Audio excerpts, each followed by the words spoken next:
Well lads, we're in a bit of a predicament here. Luckily I've managed to find an alright spot to pull over. But the MPS is dead. The drive belt, I'm not going to get out now because it's too dangerous, I'll take a video later. The drive belt has completely snapped off and the engine was starting to overheat, but I managed to, it snapped off just before we got on the harbour bridge. Managed to drive it over the bridge and get it up to OTA when it finally gave up the ghost. The battery's kaput. Obviously the drive belt runs, the alternator runs everything. The dash was just full of warnings, ABS, TCS,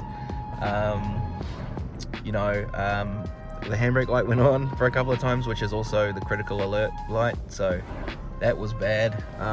Airbag light, everything just completely shut down. So the car is toast until I get it home, and then I'm gonna have to replace the drive belt, which is an easy fix, that's fine. But yeah, I mean, it just got a waff. It just got its waff on the 11th of last month, so yeah, a bit of a worry. And I'm gonna sit here and wait for probably an hour for the AA to come and tow me, and they're gonna take me home.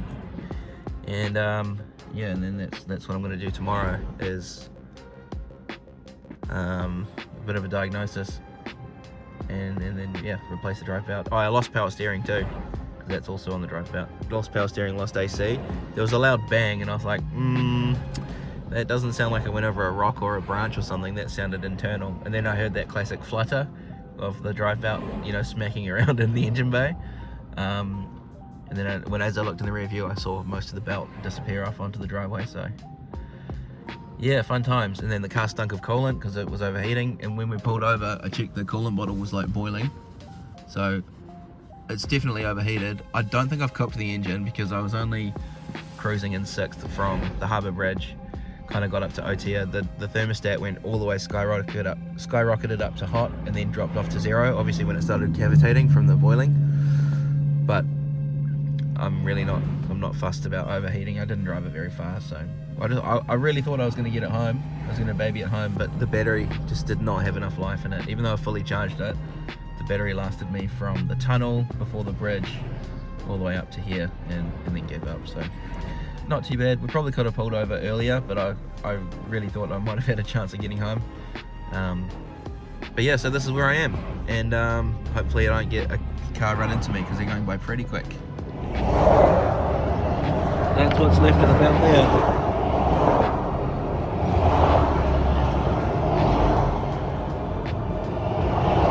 It is cooked. Coolant's overflowed. That's gone.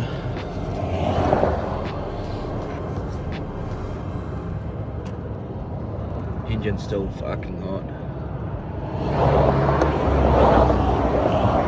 I think she'll be right. We'll top up the coolant, we'll put a new belt on her. I think that's just that's just a blow. That's just coolant that's blown out everywhere. The engine mount looks okay. The tow truck should be here soon.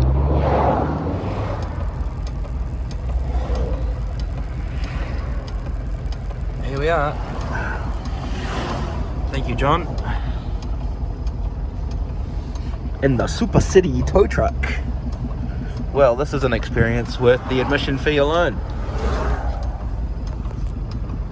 He's over there doing his thing. On tonight's episode of Police 10-7, a Mazda MPS has broken down. But what he finds next will shock you. I don't know. Anyway, I'm in the truck.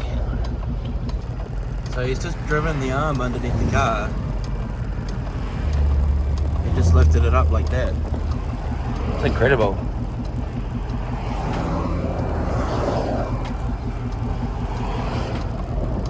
Truly amazing. How the hell do they do it?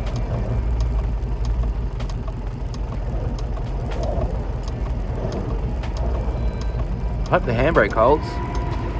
There he goes.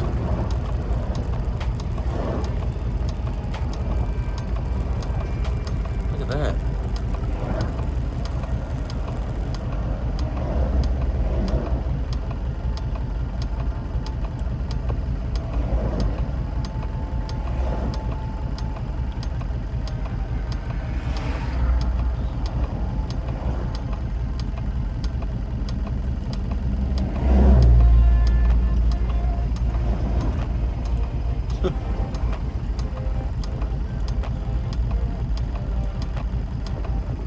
asked him if he needed the key and he just said nah.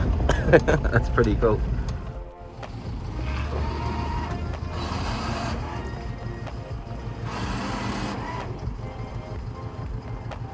Okay, so I'm just going to document as we go along sort of what we're doing at each step. First of all, we're going to need to get that old belt off, which is actually not really too hard, but we also need to just inspect and make sure the belt hasn't broken through any lines, because there's fibers all over the place. You can see these fibers are sort of just stuck to everything. When the belt deteriorated, obviously that's just gone everywhere. So I'll spend a little bit of time just cleaning up some of these fibers as we go. I'll get some gloves on and then carry on. But yeah, so we're gonna do everything on this side today. I can see the coolant is possibly leaking, so the coolant bottle itself might be damaged, or the hose. The hose might need to be reset. So I'm not sure if that's a coolant leak or if that's just overspill. So we'll just keep a bit of an eye on that. It's not a major. Yeah, that coolant bottle might need to come out, just to double check on that one. But I'll run it with the cap on and just see if there's any loss of pressure. I'd say it's probably just I've overspilled it when I've been moving the car, but that's an easy enough leak to trace. Might need to get a new hose or something. Yeah, so we're going to do that. I am also going to do an oil change today, so we're going to drop the oil. So before we do that, we need to put we need to put the engine flush in here. So we're going to dump the flush in here before we start working on the car. The battery is on charge, so it will run for a little while. I'm going to try and just get it up to temp, get that engine flush cycling, and that's kind of going to start the stopwatch, the timer for what we need to do. So we're doing engine oil, air filter, oil filter, checking the coolant tank, replacing the belt. Yeah, pretty much, and then top up for fresh oil and go for a drive. So I can tell already that it's going to turn into much more of an operation than it seems, but we're just going to go over everything as we come across it. I'm going to change the air filter as well and clean the intake as well. So we're going to get the engine flush in there, and we're going to do the intake cleaner, because what we're doing is we're using additives with the old oil so that when we drain it and put new stuff in, there's no contaminants in there. Okay, so in no particular order, we've got our oil stabilizer, which also helps the oil statically cling to the metal when the engine's off. This is the new oil. We're going to use that first, and then we're going to top it up with that, with a bit of Morris. And the lifter free as well. There's the engine flush, oil filter, air filter. This is the intake cleaner. We've got our coolant. We've got a little bit of injector cleaner and our upper cylinder lubricant. Just some top up on the washer fluid. Clean out the MAF sensor. Throttle body cleaner just for the throttle plate itself. And some lithium grease if I have time, just to service all of the hinges on the car, all the doors and that kind of thing. Oops.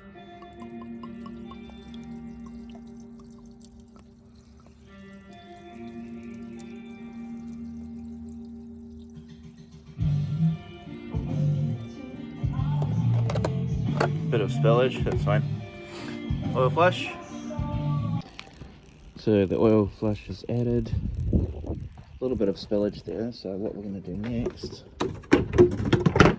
is just hit it with a bit of brake clean.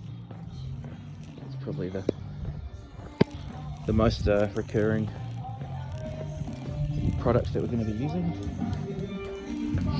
So just make sure the oil cap is on. Yep. Just hit it with that.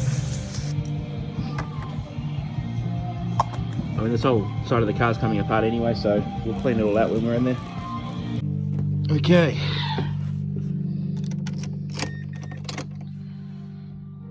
Oil pump's primed. Okay. Let's give it a go.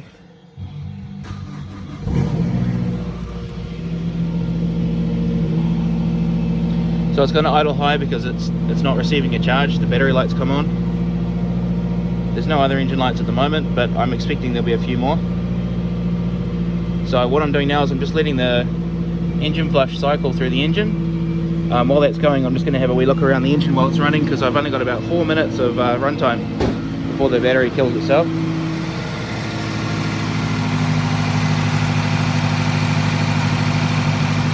I think the coolant reservoir might be broken. Then the heat from, I think when it overheated, it may have separated the lining on the bottle, so I'll check that. I'll clean up all the leaks and see if they come back. But hopefully it'll be enough just to get going. What I really need it to do is to get up warm enough so that the thermostat opens, because I need all the air gaps in the cooling system to come out the top. We might have to jack up the car a bit to help it, just with gravity. So it's trying to charge the car, but I can already hear the idles dropping. So it's running out of battery. But it's probably not healthy for the car, but we're just going to do this because now I want to get that engine flush circulating so that it can sit in the oil while we do the rest of the work.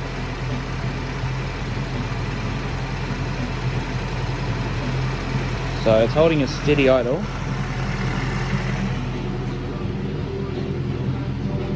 Probably not a good idea having the exhaust in the back of the workshop either, but this is just the way the car is. We'll give it a gentle rev. You don't want to do too much with the engine flush in there. Just give it a little bit of juice. Okay.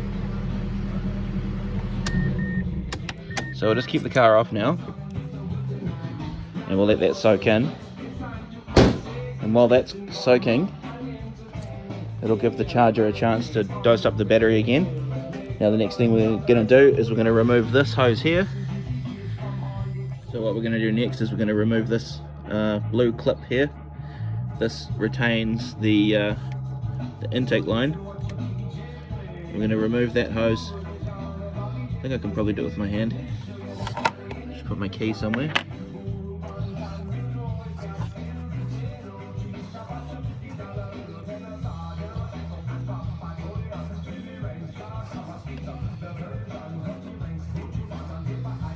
Okay, so that hole there is basically that's access into the intake manifold. So we're going to dump our intake cleaner in the top, let that soak, and then we're going to run the engine while that's dumping. Okay, so just off camera, I've removed the shroud for the intercooler. I've also taken apart the air intake, which was just the two clips. Slid that out, loosened off the intake pipe, and disconnected the airflow sensor. So over here we've got the MAF sensor. So that's the sensor in there. You see that little metal bulb thingy there. So we'll give that a quick hit with the CRC mass airflow sensor cleaner. This stuff's really expensive and I'm running out, so I'm just going to give it a quick hit. It's pretty clean anyway, so that's fine. So yeah, they've taken the shroud off as well. We've got the belt kit, of course. That's going to be the main star of the show. And there's the new air filter. So the old air filter is in the box. The new one's on top. To be honest, it wasn't too bad. But seeing as we're doing all this, I might as well just give it a fresh one. And I can keep this one as a spare for later. I mean, I've still got another air filter up there anyway, so that's fine. So yeah, the next step for us is going to be using some throttle body cleaner, which is probably the same stuff as that mass airflow cleaner. And we're just going to spray it in here. I don't really want to take this off to get to the actual throttle plate. That's kind of what you should do, but this is not really my focus for the day, so I'm just going to give it a quick burst in there, give that a good dose, and then let that soak. And while that's dosing, we're also going to dose the intake, let that sit for a while, and then we're going to replace the air filter. So we'll go throttle, intake, MAF, new air filter, MAF housing back on top, reconnect everything, reconnect this hose into the intake, because that's a reference line for vacuum. And then we're going to start the car. It's going to run like shit for a bit while it clears all the gunk out. And then we're going to leave it at a fast idle. And then I'll come out and dose it again. So you'll see when I go to fast idle, I'm just going to put something on the accelerator, and then come out and then dose it with some more of this.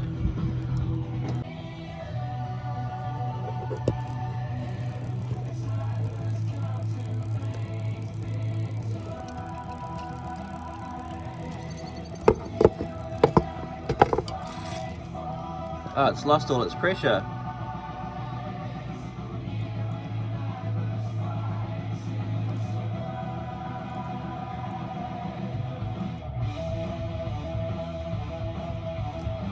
Alright. Okay, well this can has lost its pressure, so that is going to mean that if I want to use this properly, I'm either going to have to put it into an air pump, or I'll have to actually remove this. I'm just going to let that flash off for a bit. We'll carry on and then we'll start the car and let it boost through. That's fine. My bloody cat's going to get himself into trouble. Alright, MAF sensor. I've already cleaned this recently, but I'll just show you. Basically, you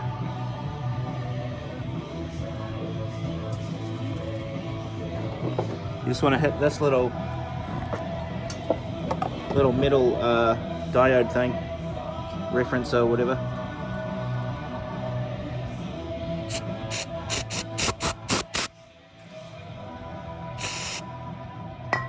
That's it. Doesn't take much. Alright, so we can leave that. That's done. Now for the fun bit. So we got our intake line there. So it says here, inlet manifold, disconnect vacuum hose, start the engine, running at fast idle, half the can, turn it off and let it soak.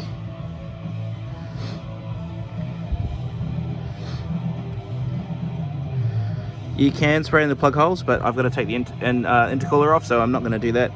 Start the engine, fast idle. Yeah, whatever. Okay. So I've never been one for instructions, so this is kind of how I do it. Is I'll just lay the phone on here. Hopefully you can see. All right. So we just get the hose in position, because this is a bit of a difficult spot. Gonna get that in there, and then we're just gonna dose a little bit, get some in there.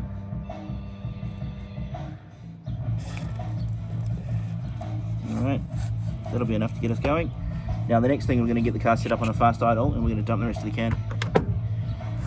So because the car won't run with this vacuum line off, because it's a boost reference, I think, and it also won't run with the air filter removed. So before we continue with this stuff, we're going to quickly chuck the airbox back in.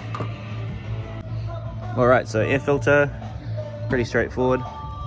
If this airbox is dirty, obviously clean it out. It's not too bad. If I was real crazy about it, I could get those bits and pieces, but fuck it. That's the dirty side of the filter anyway. This is the clean side. Obviously the air's going to pass through this way and go into the intake. So that's it. Air filter's nice and snug. You just want to make sure the corners are all in place. The next thing we're going to do is pop the top of the filter box on. Okay, so we got our freshly cleaned airflow sensor in there.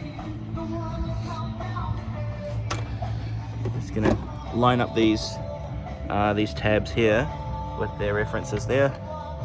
Now, it's a bit hard to do this with one hand. But basically, make sure you're not swallowing the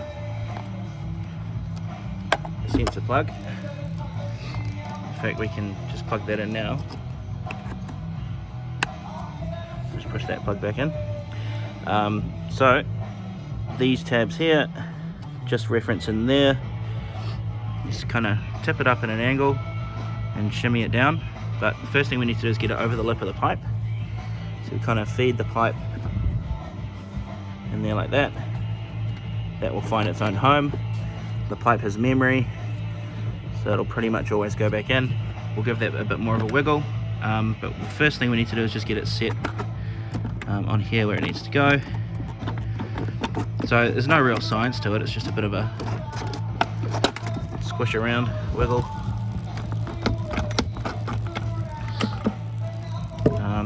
Just have to be careful of these little tabs and make sure they're on that side for when we stick it in. See, that's kind of just wiggled itself home now. So that's good. So we just need to tighten up this intake hose, the clamp, and then we'll just make sure that's all snug where it needs to be.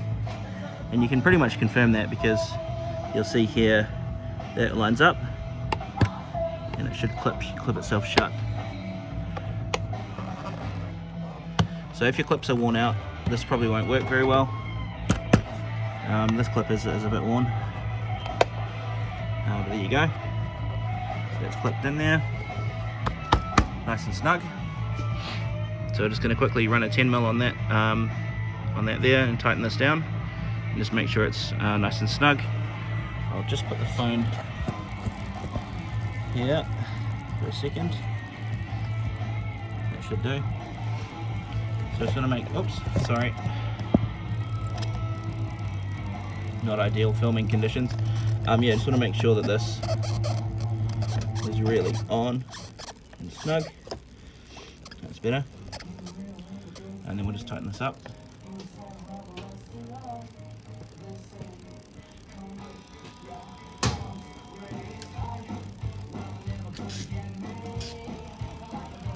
So you can use a Phillips head on these, but I find it's much better to just use a ratchet.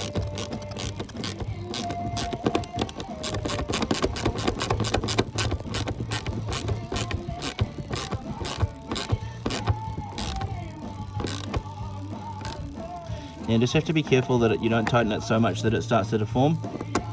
So I'll probably back that off half a turn.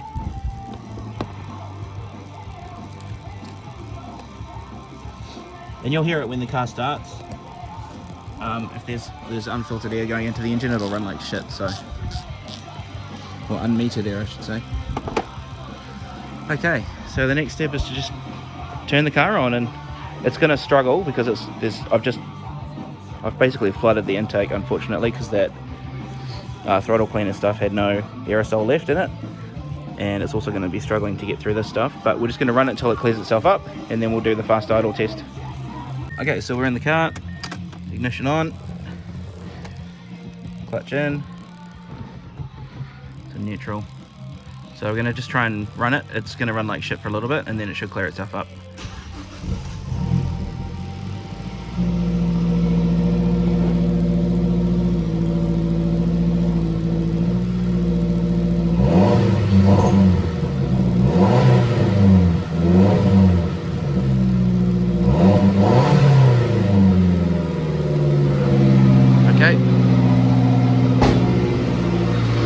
So now that it's running at an idle, I'm going to take this hose back off.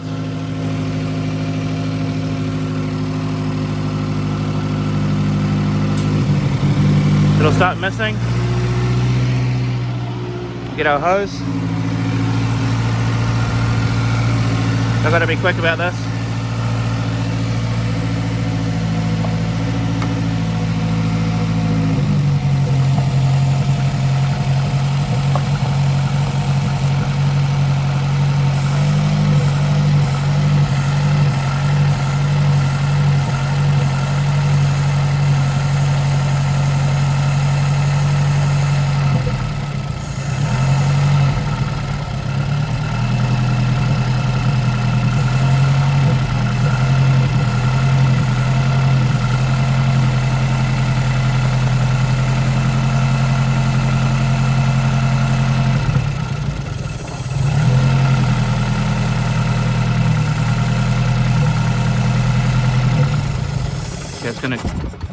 It's gonna stall.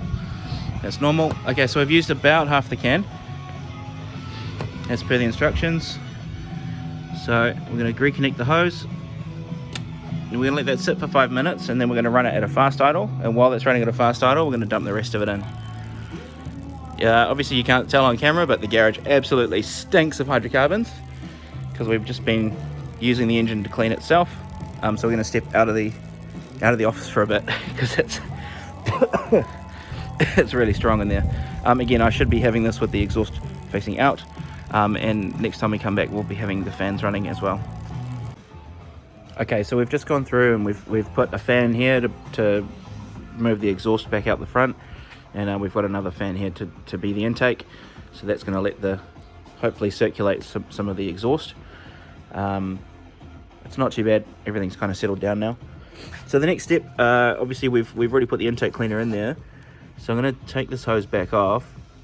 We're going to get the car up to a fast idle, and we're going to dump the rest of the contents, and then we're going to kind of sit on the rev to let it really clean everything out. And then that is pretty much done for the intake side of the maintenance that we're doing today.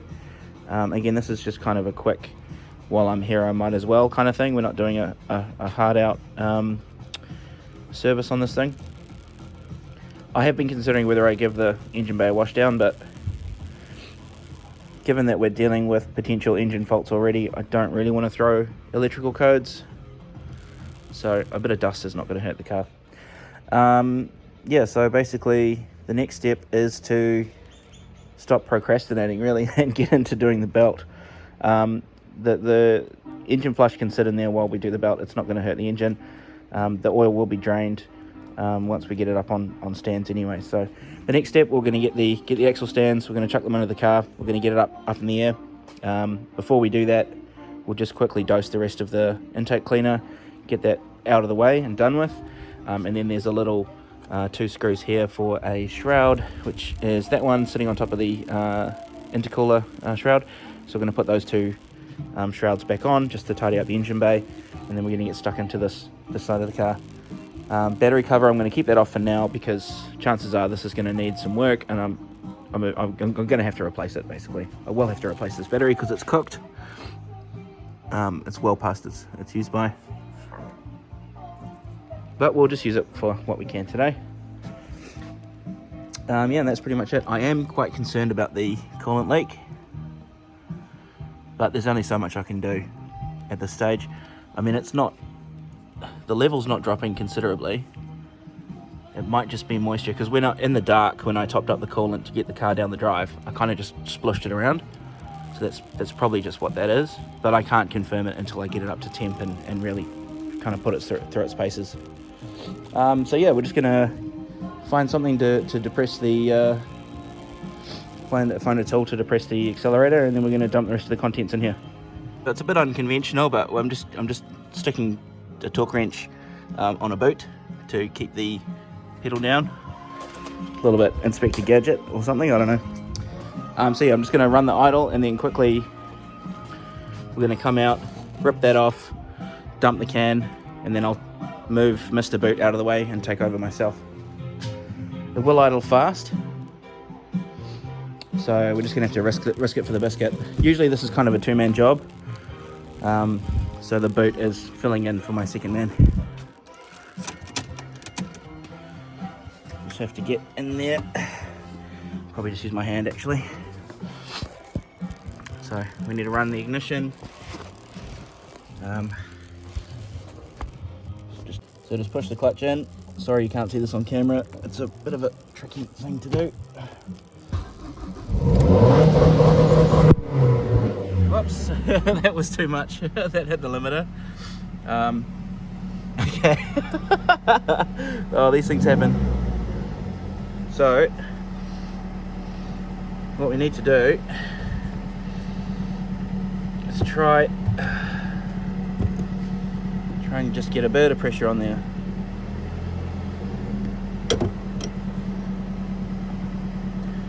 Without doing that again.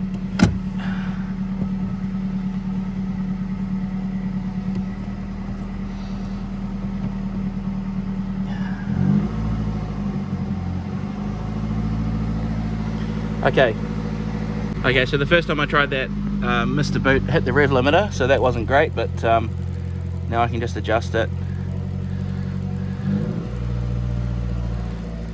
That'll do.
That'll do.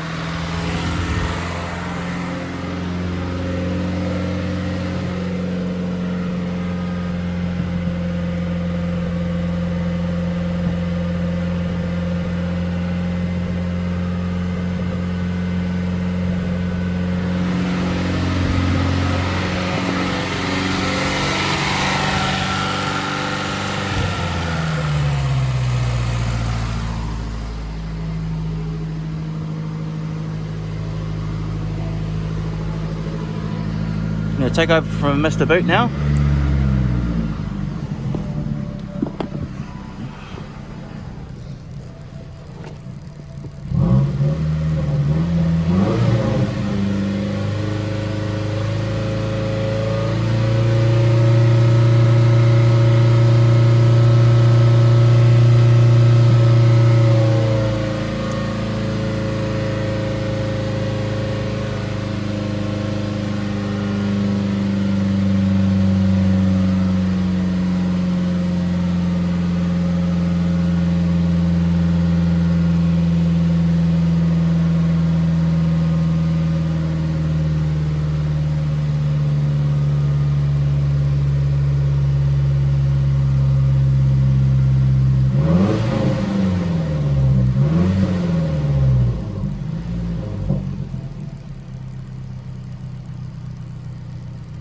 Okay, cool. The engine is also up to temperature, which gives us a chance to confirm that the thermostat is open and working correctly,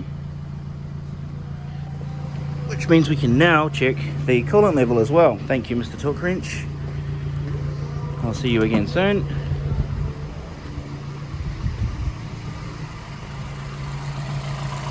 So I'm going to have to drain some of this coolant out, obviously through expansion. Whatever I topped up was not really required, so we'll just drain that out. It won't really function properly unless it's down there, so we will siphon some of this out. But that's actually okay for now. That's actually fine. So we'll leave that as it is, and then I'll drain that later. That's all good. It's not going to go anywhere. If that level starts to rise a bit too high, then I will stop what I'm doing and drain it. But for now, that's fine. I am expecting that level to drop a little bit. I'm guessing there's probably a few air bubbles left in the system. So yeah, once again the car stinks like shit, so I'm actually going to let it idle for a couple of minutes and then turn it off. But I am very cautious of how much battery I have left, and we're getting rained on too, so we're going to have to batten the hatches down, which means of course I can't run the engine because otherwise I'll suffocate in here. So that's alright, we'll just have to keep adapting as we go, and that's kind of all part of it anyway. So alright, so the intake is done. I know it sounds awful, but I mean, these engines are designed to handle a hell of a lot of abuse. So a bit of a rough idle here and there is not bad. I usually look after the car really. Oh, Mango, get out of here, buddy.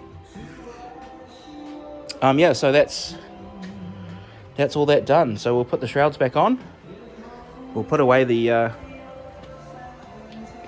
stuff we're not using anymore, and then we'll get the car jacked up, dump the oil, and start having fun with this Serpentine belt.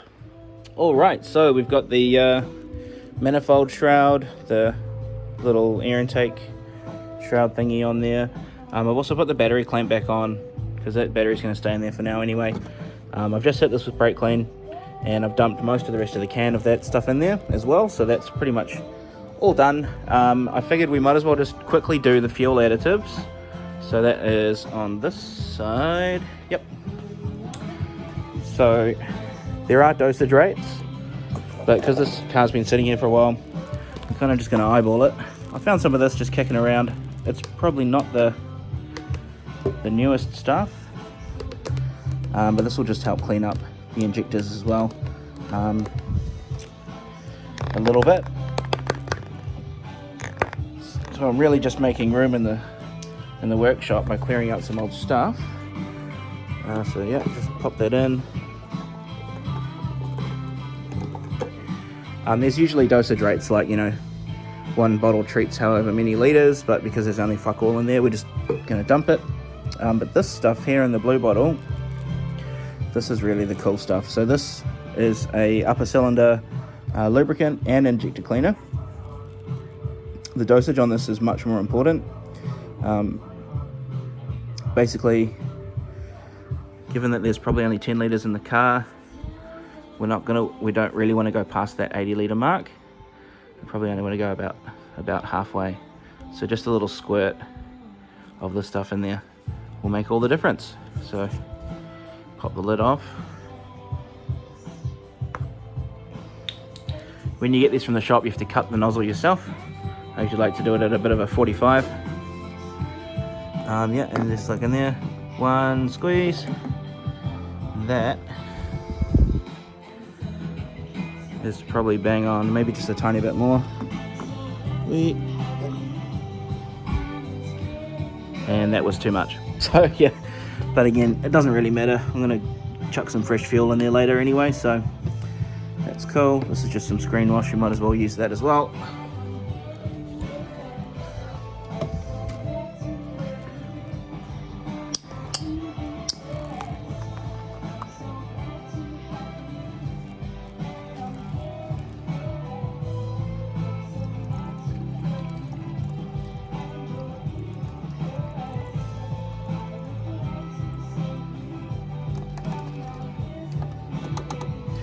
This is an industrial grade screen wash that we used to use on the Volvo heavy construction equipment, so I'm sure it'll be just fine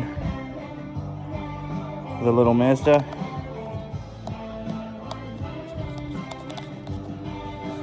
Okay. Alright, I found some luxury cardboard which we can use to put under our head or rest our knees on or whatever we need to do. So there's my axle stands, and we're just using a wheel jack, which is not the right thing to do, so ignore this part of the video. That's pretty unsafe. My chock is a bit of wood I found in the garden. I'm just gonna pop this side up, chuck the axle stand under, do the same on the other side so we get the car tilted up. I'm gonna drop the oil, we'll take the under tray off, drop the oil, and then we'll start unraveling all the mess of the belt.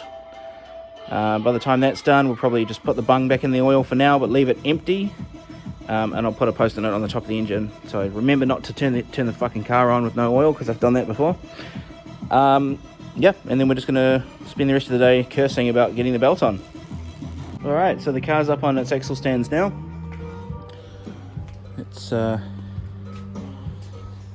a backup jack just in case, as a sort of security measure.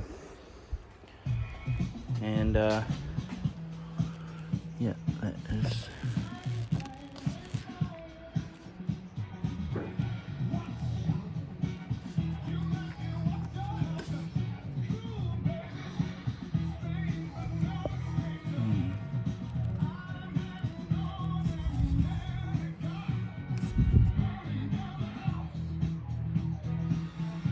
oh shit, that might actually be oil from the fucking engine mount. Okay, so this one's going to be a bit hard to see because I'm under the car. But yeah, basically we're just going to take the under tray off. So there's just a few clips here and there that we need to remove first. And once those clips have been removed, we basically just start going around. That's too big. We've got a different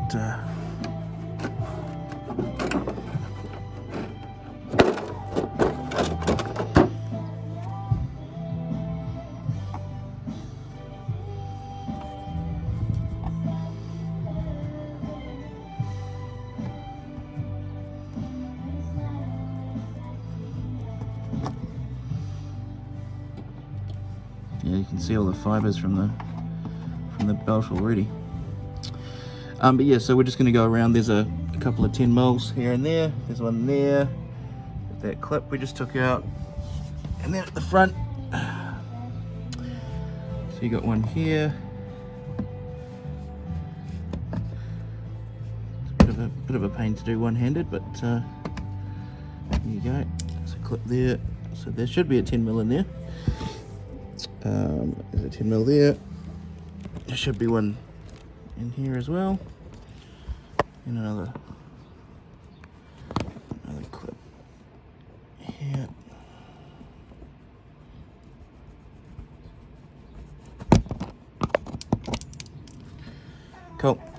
There's this one as well.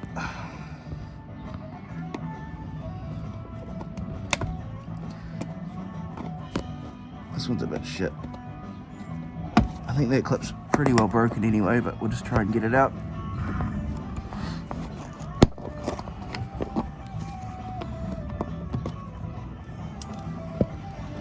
Cool, so you got another 10 there. Well, that might be it. Yeah, that's a 10.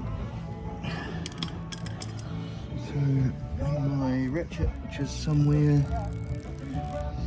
Oh, it's right here. Okay, so you got this one.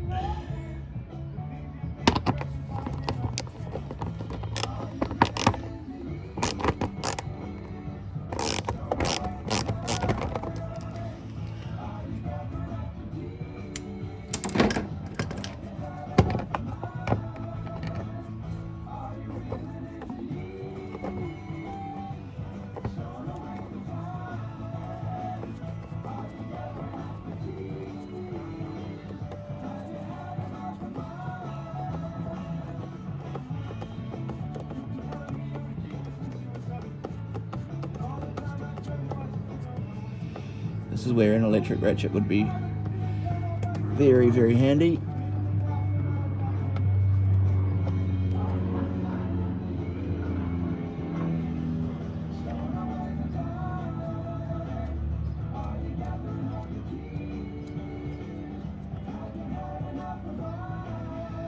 Okay, I'm just going to cut the video because that takes ages of doing it with one hand.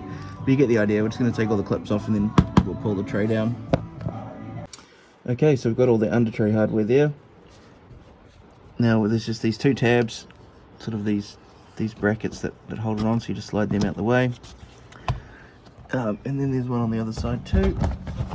So again, you just kind of push that out the way. And that should hang down. And then, provided that you've taken everything out the front, this whole thing will just slide back. And that's free. And I'll just push it out to the side of the car.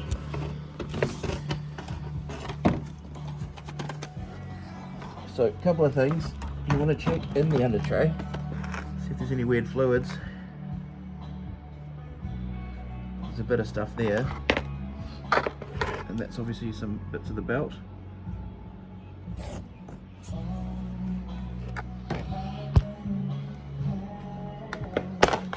Okay, under tray is done. Now here we are.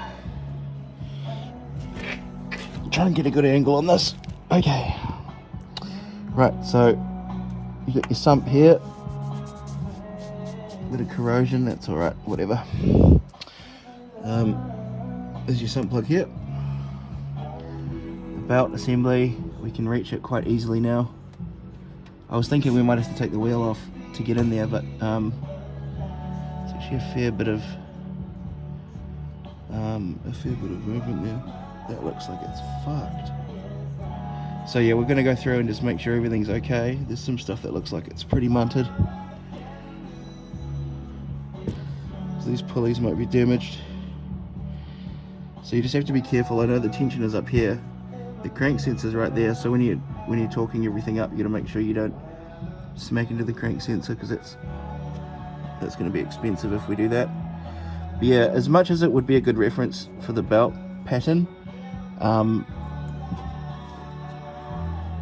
it's a bit hard to tell, so I'm going to get some paper and we're going to draw all the pulleys and everything just based on how it looks now. There is fibers attached to everything in here, just all over the place. There's coolant on the CV boot for some reason. It's probably just leakage from up top. So yeah, anyway, this is where the oil filter is. We've got a special tool that goes over here. We'll take the filter off, drain the oil, so we'll do that side of things. There is some coolant. I'm hoping it's coolant. Oh no, that's just intake cleaner. That's from when we were doing the intake.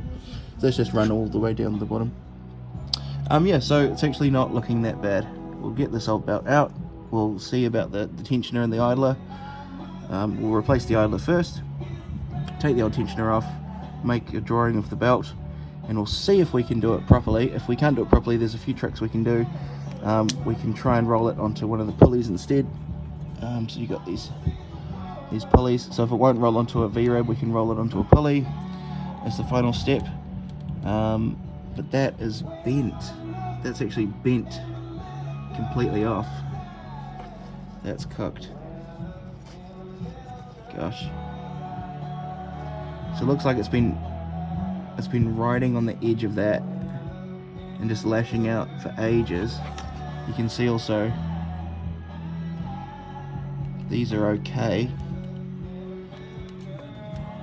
So that's something else we need to do, is just check all the pulleys and make sure all that junk and fluff and shit is out from behind them as well. So I won't really be able to film this, but basically it's self-explanatory. We're going to take the belt off and just pull all the crap out, and then we'll start getting the new belt in place. But before we do that, let's drain the oil, and then we'll make a drawing of the pulleys and go from there. Okay, so time to take the sump plug off. We're going to use a 17mm socket, and we're also going to use a special extender, like a little breaker bar, which is this one. If I can get my hand onto it, there we go. So we're going to use this one, just with a bit more leverage, and it's just a fixed rod.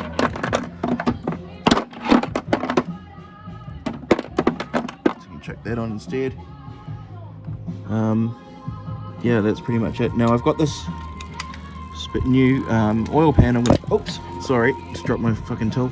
I've got this new oil pan I'm going to try out. I don't know if it's going to overspill because I'm worried about the flow rate, but I have punctured a pilot hole in here where there's a screw bung, so I've punctured a hole there. There's a bung in there. So ideally, if I can get this lined up properly for the trajectory of the oil, which I think it just about is really, should be all right. Don't need an extension on a bar. That's bad physics. Take that off. Sorry, this is very difficult to do with one hand. There we go. That's better. Okay. So I'm just gonna loosen this off. Move the pan out the way so we've got a bit more leverage.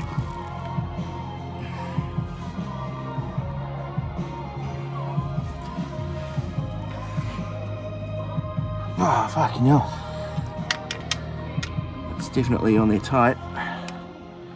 So what we'll do is we'll flip it 180. Try and get it on the next tooth.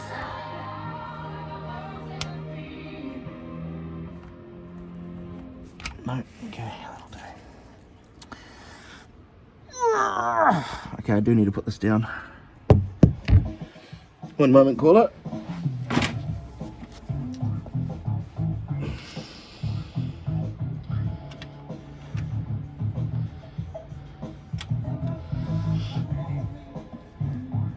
Okay, time to get Mr. Mallet. Just gonna get a mallet and crack it loose. So yeah, basically we've got a 17 hanging off the sump.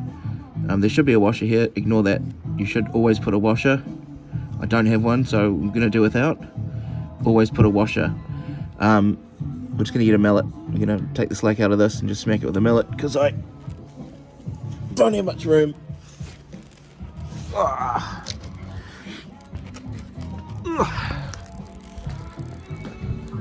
Mallet. No. That's better. So.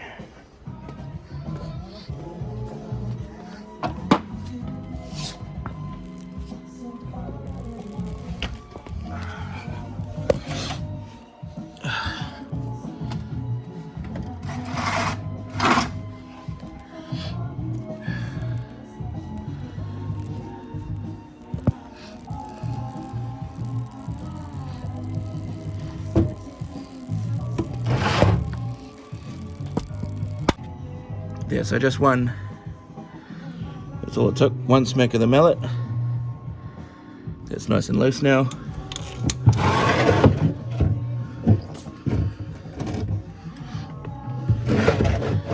So get our pan roughly in place, and then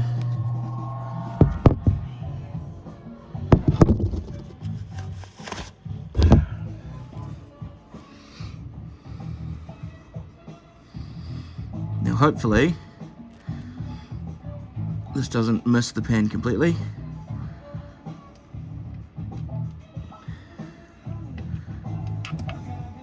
Oh shit, that was very close. Okay. Oops. Okay. There we go.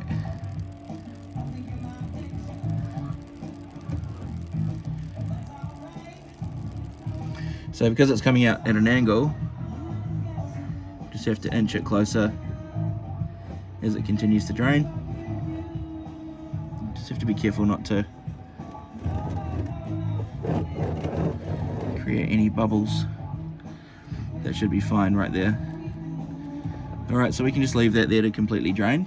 And while we do that, we're just going to clean up. There's a couple of drips here and there. Not too bad. I think we'll just wipe this little bit of shit off there. And we'll just clean up the sump plug as well. That's looking pretty good. And also the oil is not milky too, which is a good sign. So that's one thing I was concerned about, is if the oil was going to be milky, then that would be an indication of a head gasket issue, which I don't have the equipment to deal with here where I am. So I'm very grateful that that's not the case. The oil does look like shit, so I'm glad that I'm replacing it. It's kind of got a weird, almost greenish, maybe it's just the lighting. Yeah, that's also a lot more viscous than it really should be compared to what I'm used to. So I'm glad that we're changing the oil. I think it was due anyway. So yeah, we'll let that drain for as long as we can stand. You know, probably a good 10 minutes. I'll have a quick break, grab a bite to eat, and then we'll come back. We'll just take the filter off next. Once we've got the sump plug in, we'll take the filter off and drain that. And then once we've replaced the filter, we're actually going to go back again and do one final drain of the sump, because sometimes as you relieve the pressure here, just the way that all the oil galleries are set up, a little bit more will be collecting in the sump. You can try and get that last little bit out. The more we can get out of this system, the better the new oil is going to perform. So it's a good idea to try and let it drain. This is not the kind of car where you need to replace the oil quickly. You could leave this overnight in theory and it would be fine. So I think when we're all said and done, I'll probably come in with a wire brush and just clean up all this corrosion.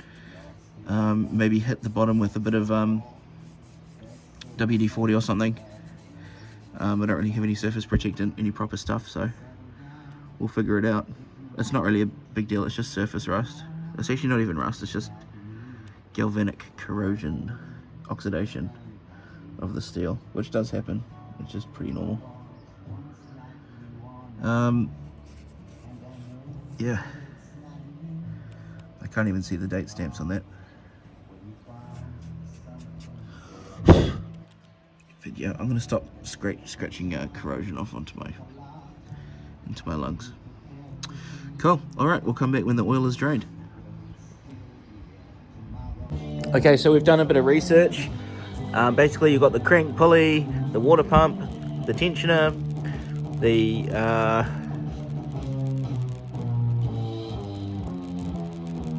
AL. What the fuck is that? The idler, pump and air conditioning. Alternator, right, okay, yeah, so that's the alternator, sorry. This is actually a little bit higher up on the actual car, but it just gives me an idea of where the belt needs to be. So this side is the ribbed side, and that side is the flat side. So as it comes around here, the ribs will be on the outside of the inside, outside, inside, inside, inside, outside, inside, inside. So I'll show you a trick when we get to that point. There is a a place where we can loosen 2 bolts and tip one of this out a little bit. And then we've also got just our torque spec, so it's 25 newton meters for the idler. We'll use a bar to tension up the tensioner. We've got our sizes here and our torque specs, and this is what we're going to do next. So we're going to chuck the sump plug in, we're going to replace the oil filter, we're going to do a final drain, refill the oil, chuck our lifter tune up and Maury's in, we're going to clear all the pulleys, and then we're going to do the belt. Okay, so we've got the sump plug back in, just hand tied at the moment. The next thing we're going to do is remove this. So I would highly recommend you get yourself a service tool. So for this car is the RST208 by Ryco. So it's 14 flutes, and basically it fits on the filter cup like so, and you just crack it off like that. So chuck it on the end of our tool. You can get kits which have got a whole bunch of these on them, so depending on the car, these are usually not so hard to take off. There we go. So once it's cracked, you gotta be really careful just in terms of where your oil pan is positioned. It will spill, and I'm actually going to take probably another half turn off using the tool.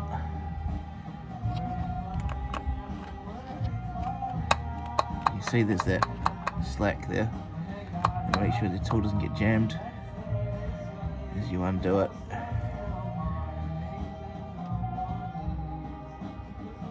That's probably enough. Yep. Okay. So I'm actually going to take my glove off for this bit because it's really messy. And I always get... Yeah, see, not quite.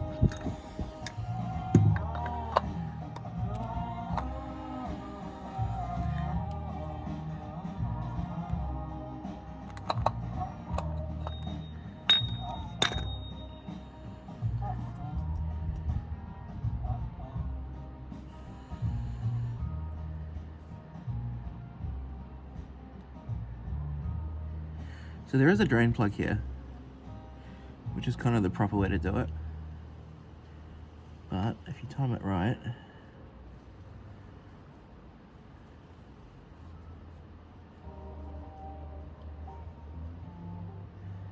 that's probably enough. You can make it so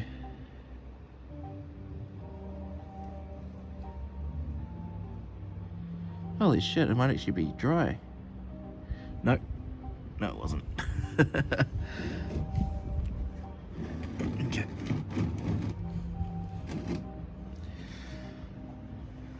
Damn it, got a little bit on my gloves.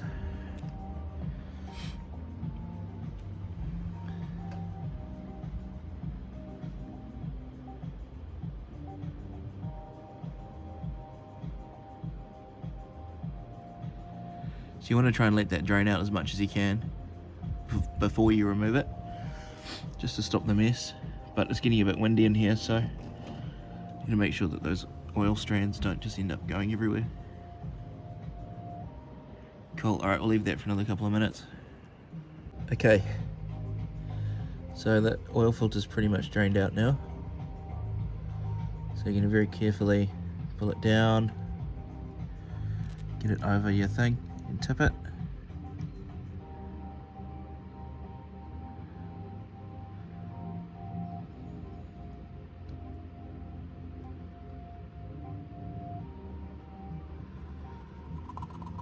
If I'm lucky, I can wiggle this out, mostly. So that's the oil filter there, the old one.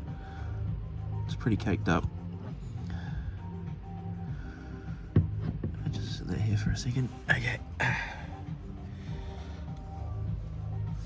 So then you just get a cloth or a towel or something. Just give this a little token wipe down in there. Don't have to go too crazy. Just give it a bit of a rub. Again, I'll use my bare hand this time, just because, where are we? Yeah. Just do that. Just clean up the threads a little bit. Get that last little bit of muck out there. So that. Okay, that's pretty yuck, so that goes in the bin.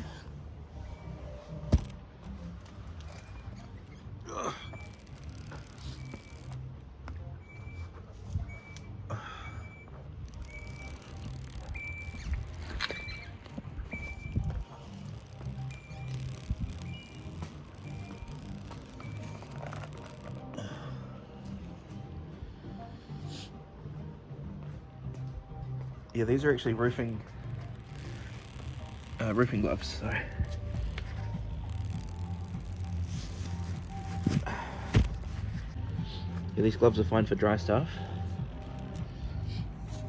but in the wet you really need to use nitrile.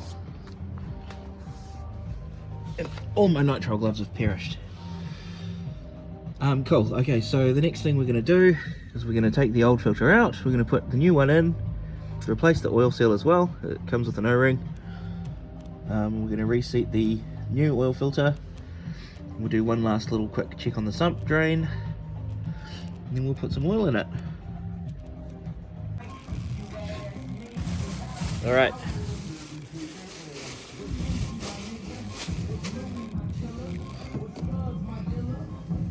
Oh, I can reach.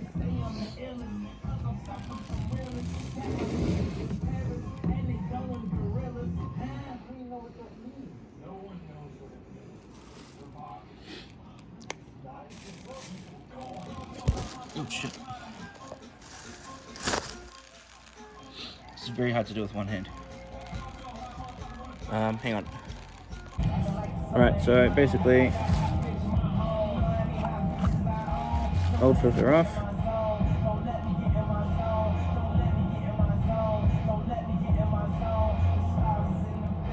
Old O-ring off. Give this a clean with some brake clean. Spray it out and put the new filter on. Okay, so that's cleaned up. Get our new filter. This is a EO1701 Sakura filter. You can also use a Ryko R2604P or a genuine filter as well. So it comes with the O-ring. There's your filter. Doesn't matter which way you chuck it in. Just kind of jam it in on the cage. Alright, that's in. Now for the O-ring, you want to get your new oil. This car uses 540. We recommend HPR 5 for Australia and New Zealand. So you want to get a little bit of fresh oil in the cup. You kind of just dip it so that the lid gets wet. Now you've got a little bit of oil on the top. So just get your finger in there.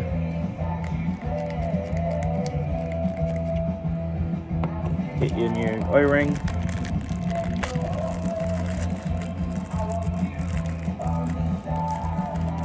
Get out of the plastic. Now if you did go for using the bung, oops, let's blow the thing out. Now if you did go for replacing the bung on the bottom, there is an O-ring for that as well, but seeing as we're not touching it, we can leave that. So just with a bead of oil on your finger, just go around the seal, and even kind of dip the O-ring into the cup and just give it a swish around. You just want to make sure that that's nice and lubricated. It will not seal if it's dry. Make that nice and wet with some of that oil. Okay, again, just put that on there. Oops. Now it doesn't matter if you touch the oil filter with dirty fingers, because you can imagine how dirty it's going to get when it gets in the car. My hands are just got fresh oil on them anyway. So you just slide that in, and it's this rib here at the bottom. So we get that on there. Bottom one there, make sure that's seated all the way around. Not on the threads, it's below the threads on that little seat there. And basically, yeah, we're just going to get it go now and screw it back in. Once that's done, we'll drop the sump one more time just to get the last little bit of oil out, and then we can fill her up. Okay, so we're back under the car. Just going to pop the filter in place, give it a couple of turns on the thread just to make sure it's seated, like so. Once that oil seal starts to bind up, we'll grab our tool. This time we are going to use the ratchet, so it just depends on, for me, if I'm taking things off, I usually just use a straight bar. If I'm tightening it up, I'll use the ratchet. Mostly as a matter of convenience, but it just gives you a little bit more control as well. Okay, so we've got our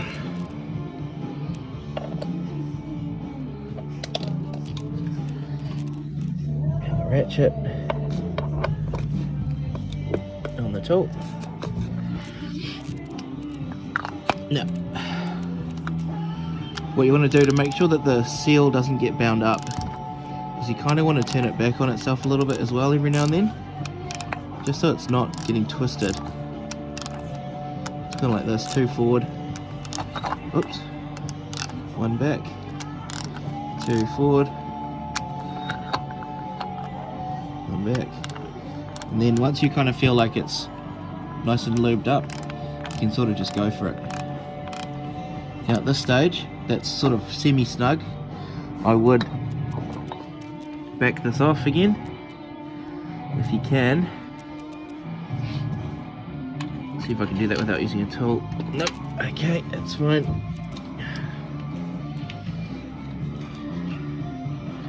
So you just want to back out the sump plug, because otherwise you're just fighting against pressure. So just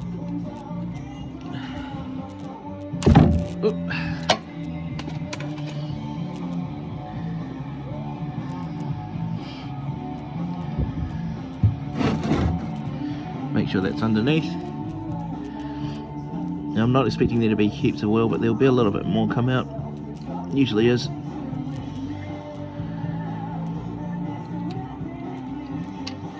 There you go. That's the last little gasp of the old oil coming out. So now that that's open, I'm just going to tighten this up all the way.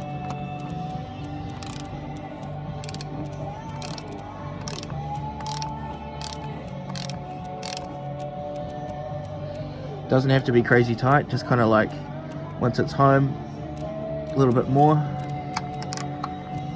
Back the tool off, and you're done. So that's it, that's the oil filter replaced. And just in that time since we've put the plug back in, disturbed this system, a little bit of what we were doing has drawn some more oil down there. So we'll let that go. Pretty much once this is completely just doing little drips, I mean it's nearly there now, that's probably 98% of the oil gone. Any more than that is just you're fighting an uphill battle. You'll never get all the old oil out, so you would just want to try and get as much as you can. If you're not using additives, like if you're not using a flush, you can probably just call it quits and start putting oil in now, but because we've used an engine oil flush, we really want to make sure as much of that chemical is out of the system as possible. So that's dripping already. The other thing is you probably can't see it, but the dipstick is lifted up a little bit to let air in, and the cap on the top of the engine is also removed. So you're just trying to allow air to enter the engine to let the oil drip out without much resistance.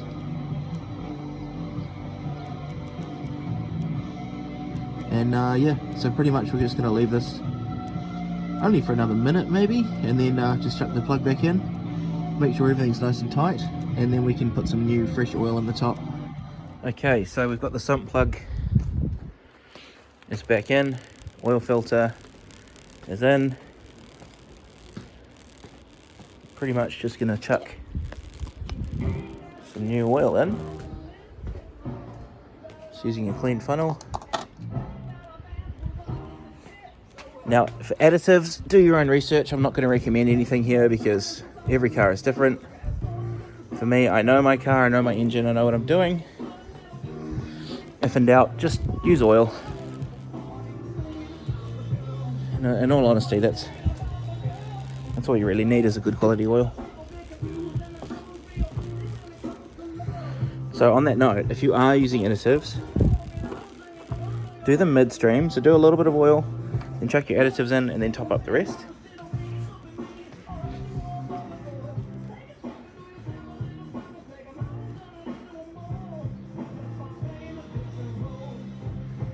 Okay. And before we do anything else, we're just going to check for leaks.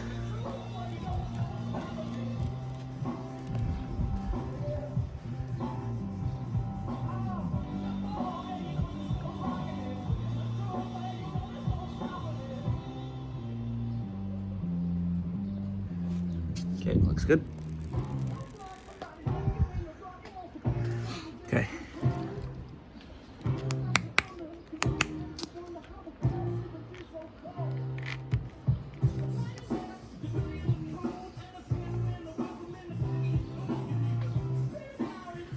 Use some Newline lifter free tune up. Mechanic in a can.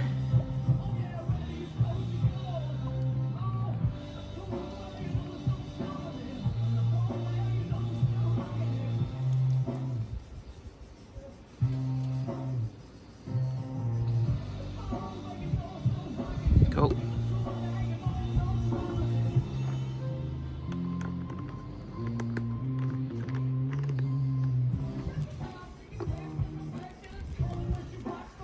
Again, a bit more oil.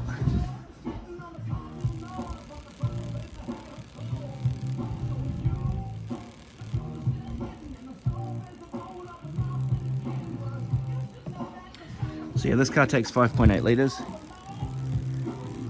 Be careful not to overfill it. It's not a major deal, it's just messy. Because if you overfill it, you have to drain it a little bit out and then measure it and then drain it, and it just takes time. Now a bit of Maury's. This stuff is actually really good, but it's quite sticky. Comes out like honey.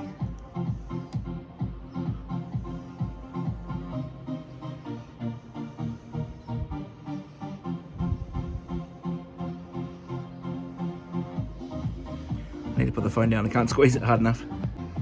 Okay, so we've used up the rest of what was in that container. We've chucked our additives in there for better or worse. So we can check the oil at this stage, but because the car's on an angle, it's not really ideal. I can see that's just starting to touch the bottom of the dipstick, so it still needs another couple of litres. So we're going to crack that new bottle, put a little bit more oil. Basically, I don't want to go all the way to the top, because once it's... how's the gravity going to be? Yeah, if I fill it up to level now, and then once it's on the ground, that level might be more than I need, so we're just going to get it so it's sort of on the dipstick reading. We're going to turn it over to let the oil cycle. We'll check it again, but we're not going to top it up until we're all done and the car's back on the ground. Then we can top up the oil properly to the correct level. It has to be on flat ground, otherwise it's not going to be correct. Okay, so on the dipstick, you've obviously got the gauge, min, max, somewhere between the two dots is totally fine. When you're doing a service, you want it to be on the dot. They are designed to take just a little bit more, but just try and keep it on the dot.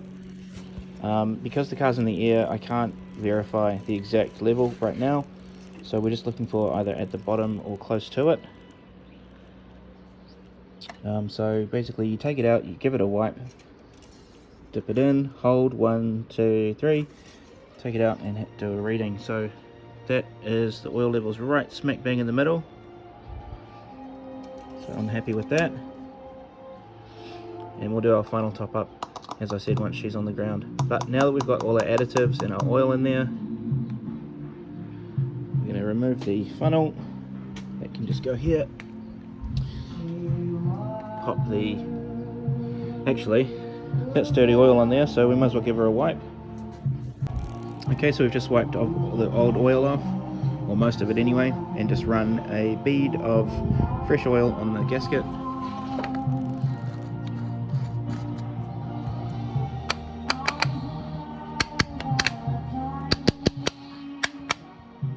Just because I'm OCD, I like to have the oil symbol facing me, but it doesn't matter. Sweet, just double check one last time, no leaks. So we can turn the key.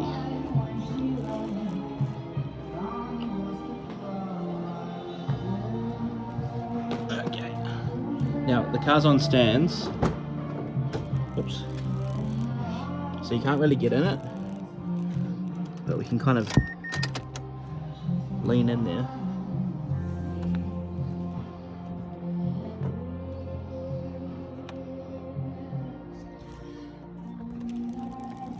Just make sure it's in neutral.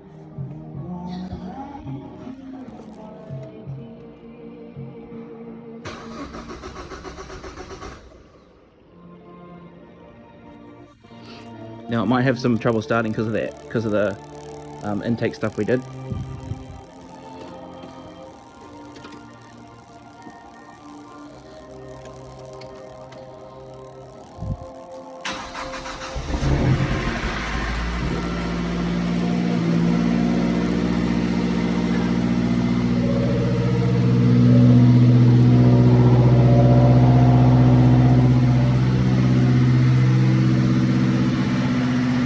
It's in gear.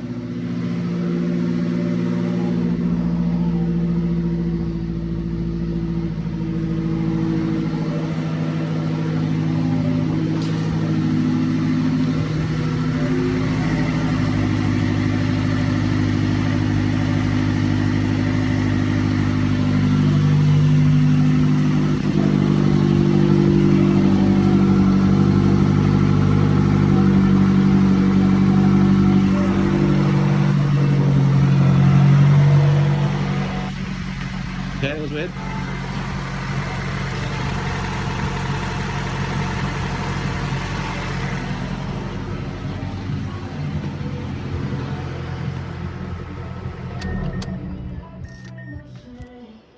Okay.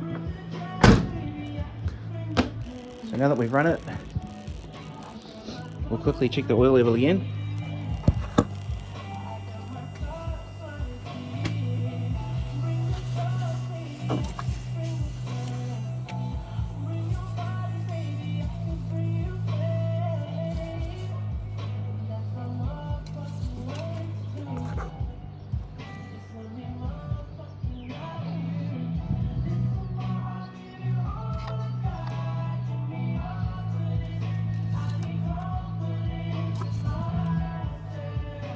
There's the bottom of the dipstick now. That's because the oil filter housing has to fill up with oil as well, so it takes a bit out. But there is definitely more than enough oil for it to just idle happily. So we're not going to top it up yet. That's fine. I've put about 4 litres, maybe 4.5. So that's fine. That's enough for now. We're going to tackle the belt now. This is going to be the big one. I'm going to clear all the shit out that we don't need anymore. We'll get the belt kit out and we'll have a look and see what we're going to do. Okay, so we've cleaned up under the car. Just open the kit. I'm just going to rip it because I'm impatient and I've only got one hand.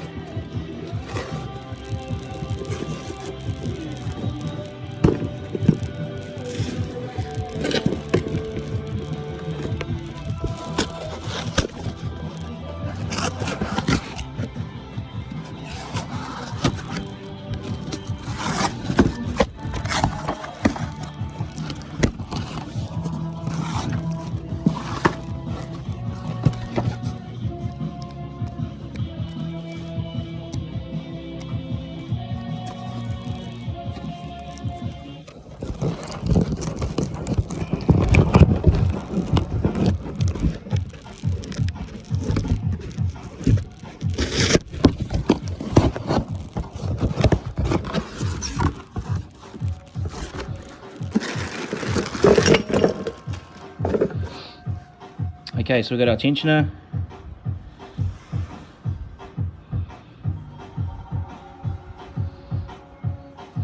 That's our two 12mm there, and our tensioner bolt.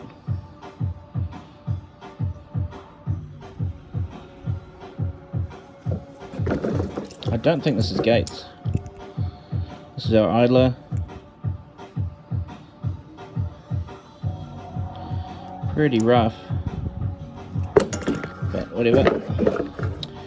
And this is our belt, aftermarket belt. Okay, that is a gates one. So if you're curious, it's a 6PK 2315. There's all the specs there. Pyramid, flat ribs, 6 rib. Okay, alright, we'll move this over here so we've got easy access to all our bits. We'll get under the car, and first thing we need to do is get all the old belt off. Okay, so just a quick status update. We've removed the old belt. It was a bit hard to get on the camera, so I just got on with it. But basically, yeah, just unraveled it, pulled all the bits and pieces out. So this is the majority of the belt. You can see the condition it's in. Just absolutely, this is the majority of the belt, just completely destroyed. This piece here was wrapped around the water pump, and these two strands were either side of it, so it was all wrapped around, and I thought it was one piece of string. So it took me about 20 minutes to try and undo it, and then I finally realized I was pulling on the same conjoined piece. There was a third tail appeared out of nowhere while I was spinning the pulley around. So basically I just had it here, was just manipulating this and pulling on the strands and trying to get them up and over and around, and eventually it came free, but that was a bit of a nightmare. So that's all done, just a bit of persistence. I've cleaned up as much fluff as I can that I can see. The rest of it will burn off or blow away, so that's all good. The next thing we're going to do is remove the tensioner.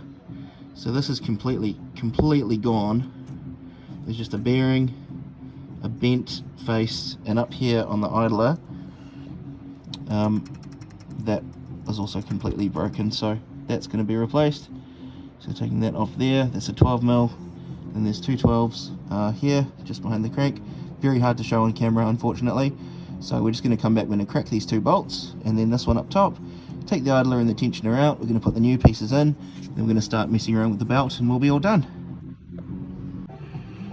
Just thought this would be a good opportunity here. So you can see this 14mm bolt is the actual tensioner adjustment. So you can see we've got a spanner on here, and if we turn it, try and get that in camera. Sorry, yeah, so if we turn, see we're taking off the slack. So that's basically what we're going to be doing when we adjust it. So this is completely busted, the pulley's gone. It's just a bearing. So we're going to be removing the two bolts. There's one there. There. These two here. Very hard to get on the camera.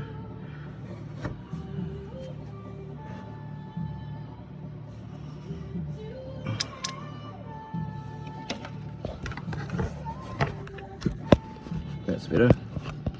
Yeah, so we're going to take those two bolts there. One, two. Those two bolts off, and this bolt as well.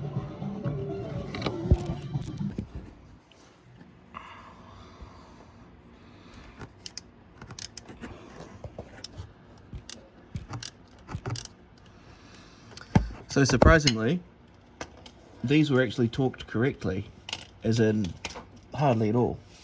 The book calls for 19 to 25 Newton meters, which is not a lot.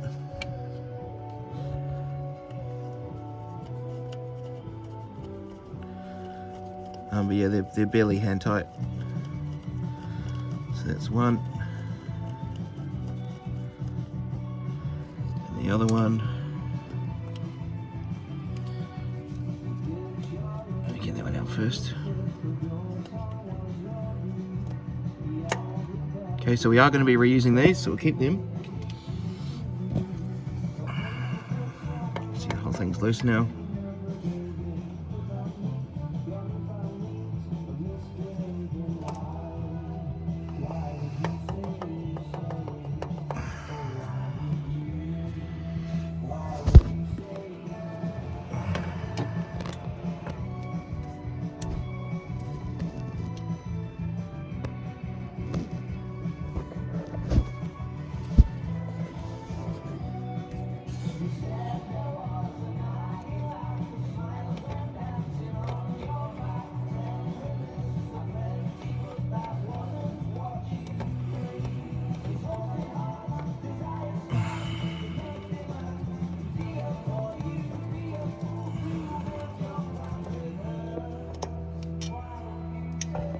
Okay, so that's last bolt out. Here's our tensioner. Okay, so the tensioner's out, or what's left of it.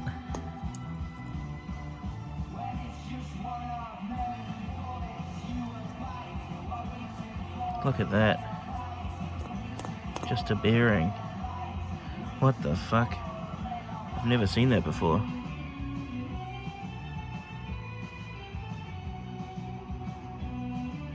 Okay.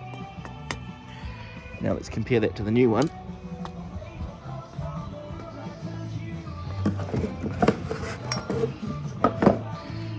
Oh look, there's a pulley on it. So the whole pulley is gone.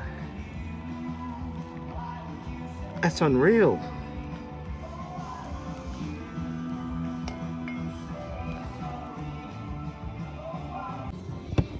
Okay, so the idler is way up here.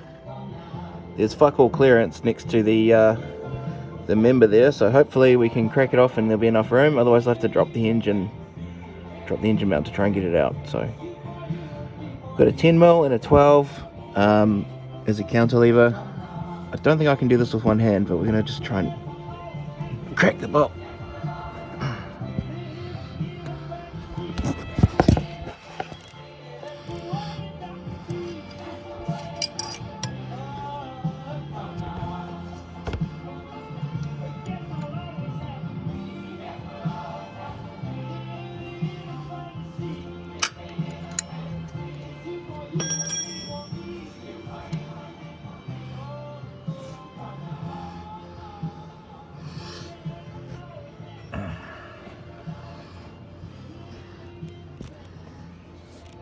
Okay, so that worked, just using the two bolts, just getting that leverage on there.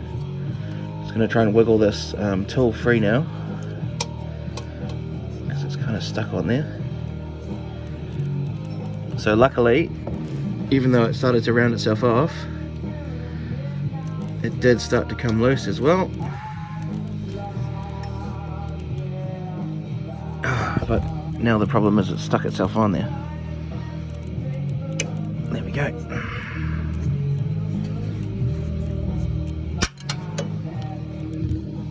So that is very close to rounding, but what you should use is a 6-pointed spanner or a very slim socket, but I just decided to YOLO it with my 12 points.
Okay, the idler's out. It's obviously like worn, it's old, but it's not as bad as I thought it would be. But interestingly, there's a spacer that's possibly in 2 pieces on this one. Oh, look at this one.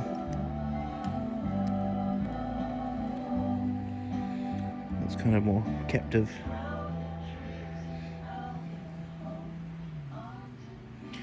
So yeah, we're just going to do the reverse. We're just going to put this in. I don't have a torque wrench, but based on how hard it was to take them off, I know roughly how hard it is to put them back on. 25 Newton meters for this one. The tensioner is 19 to 25. So we're just going to do all the way home, plus a quarter turn, and one for mother. So just an interesting note before I put the new idler in. I was about to curse the Mazda mechanics for not being able to have enough clearance with the side member here, but they've actually done a little cutout just here in the block, so you can move this across and into place. So that's pretty fucking amazing engineering. Just a really simple solution, but it just really shows that they were thinking about even me under the car, you know, 20 years later, trying to turn a bolt by hand.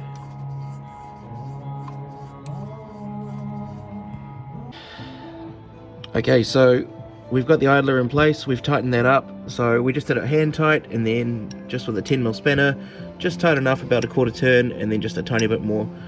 I don't have a torque wrench. Ideally you want to be torquing that correctly, but that's fine. I'm willing to take the risk personally, but I wouldn't recommend it for anyone else.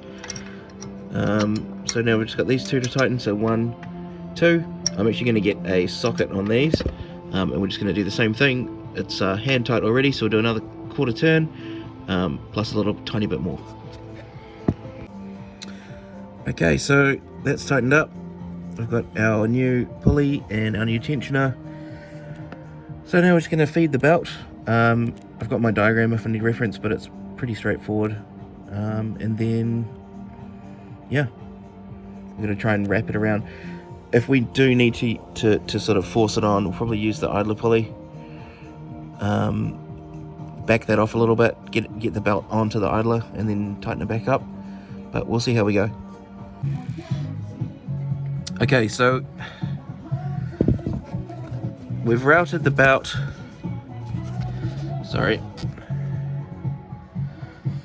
Okay, so we've routed the belt. There's the tensioner, alternator, idler. It goes up to the power steering, comes down behind my hand to the AC, around the crank, that's the water pump, and back to the tensioner. So the next thing to do is to put some leverage on the tensioner using a 14.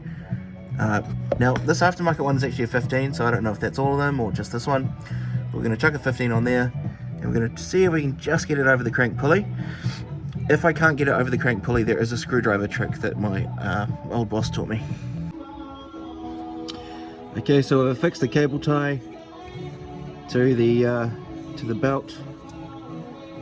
It's been routed. I've tried a couple of other methods, it's not working. This is my last resort.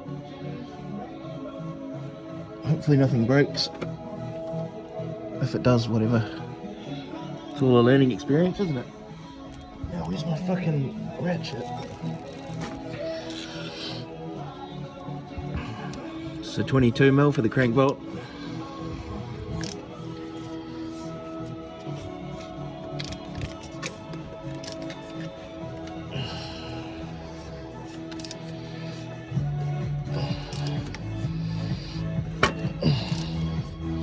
Fuck, nearly. That nearly worked.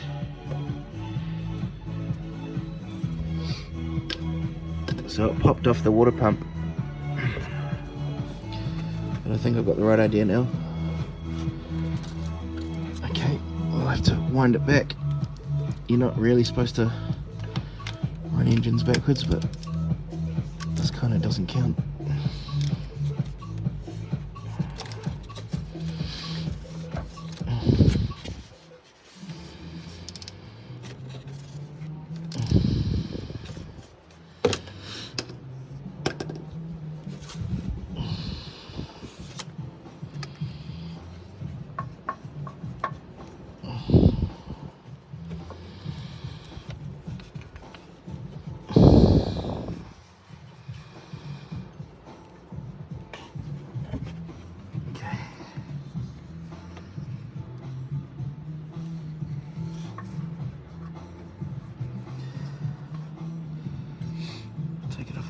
in.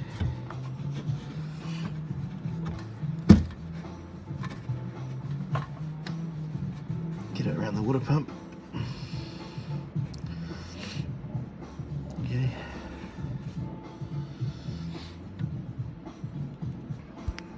All right. Let's try it again. So I think this time, as I go, I'll just turn it a bit slower. And just keep an eye on seeing what happens with that belt on the water pump. See if it's creeping up, I think. So I need to keep that down.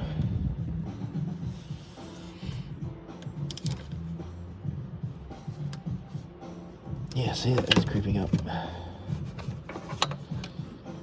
Okay, I'm gonna have to put the phone down, but basically all I'm gonna do is keep turning this with the cable tie attached to pull this flat across the pulley, and while that's going I'll use my other hand to keep the belt guided on the pulley. So I'll just put the phone down for a second, do that, and then we'll come back.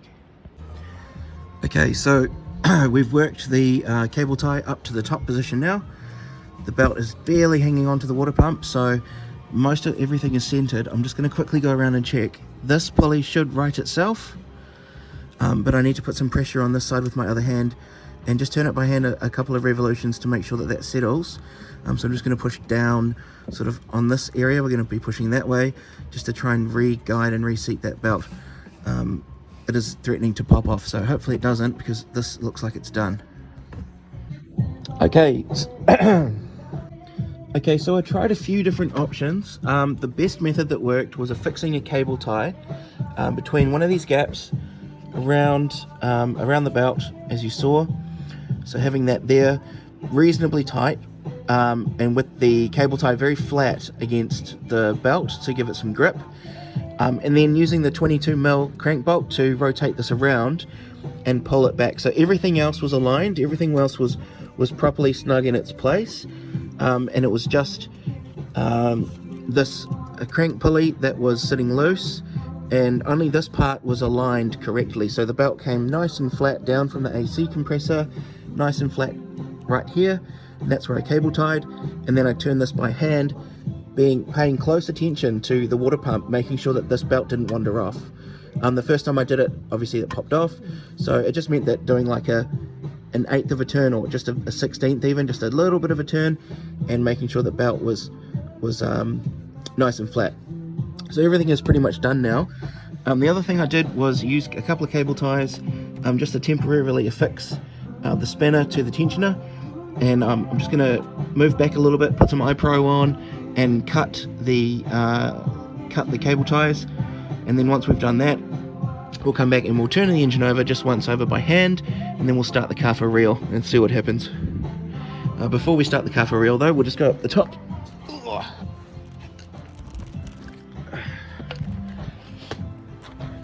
Just go up the top, make sure the belt is centered. So it is a little bit proud on this side of the, on that side of the water pump. That should self-correct, but we'll just keep an eye on it. Otherwise, everything is looking all good. So we'll cut the cable ties off the tensioner, and then we'll turn the engine over by hand, and then we'll start it. Okay, so at arm's reach,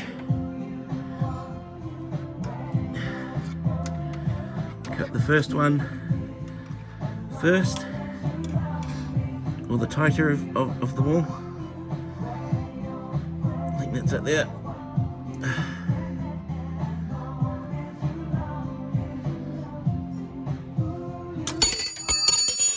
Here we go.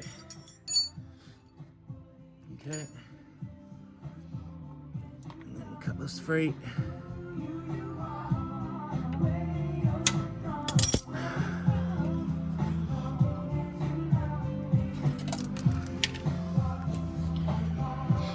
Now that that's out of the way, we'll get our 22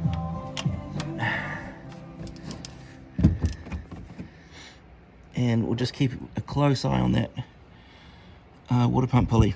I need to put this down so that I can get in here properly.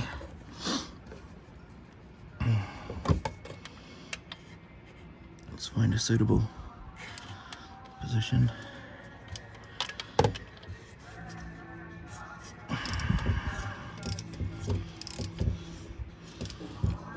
Yep, I'm happy with that. Let's give it one more turn. Oh, the compression's pretty high, so I can't. Okay. Oh. Moment of truth.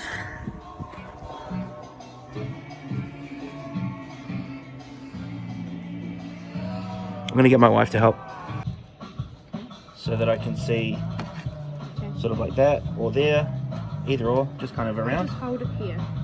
Yep, so you can see the pulley and the belt. Yep, okay. Okay, make sure that tassel doesn't get sucked into the belt. Okay, I'm holding it.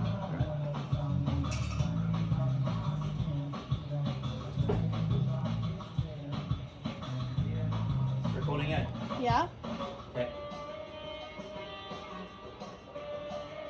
Okay, hopefully it doesn't snap. Ready? Yeah.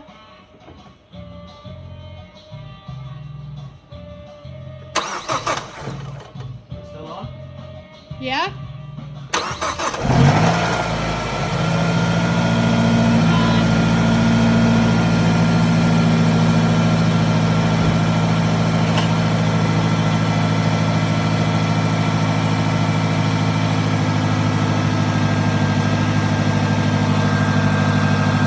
Oh, fuck yeah. I did it.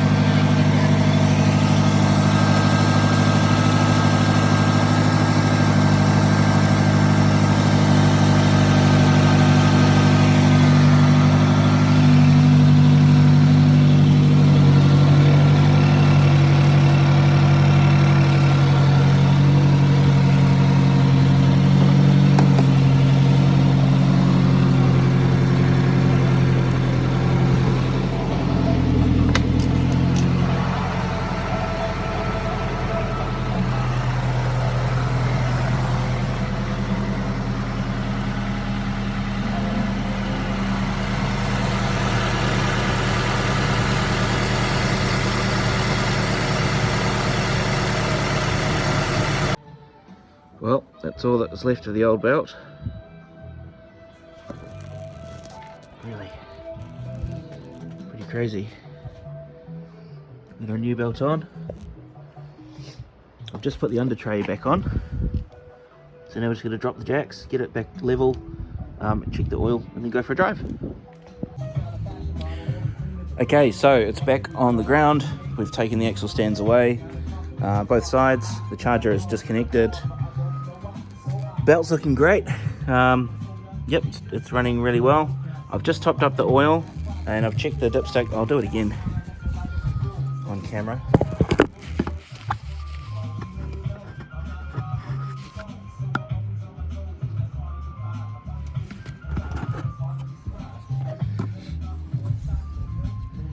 The oil's pretty good, just over max, which is fine. So we're all good.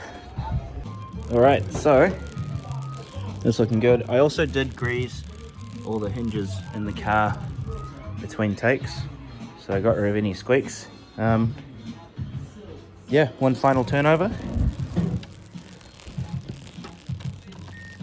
If I can find the key. Okay, final test. So we've put the keyless system back together. With that final top up of oil, it's running really nice and smooth.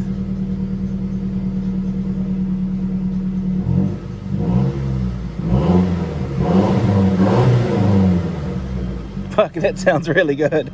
This car has not sounded that good for a very long time. Okay, so I'm pretty much just going to let it get up to temp. I'm going to roll it out of the driveway so I don't suffocate myself. But yeah, so we'll just tidy up the tools and bring it out the front a little bit, and we'll just keep an eye on the coolant and let it warm up. Honestly, the car has never idled better. It's just happy. There's still a little bit of the cleaner in the system, but I'll see if I can just do a quick rev.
bigger problems. I'm siphoning out the coolant at the moment because it keeps coming up to here.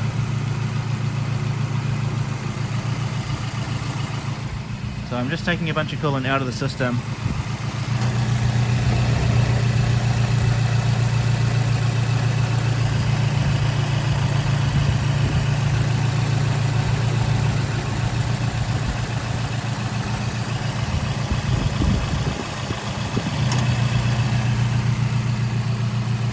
Okay.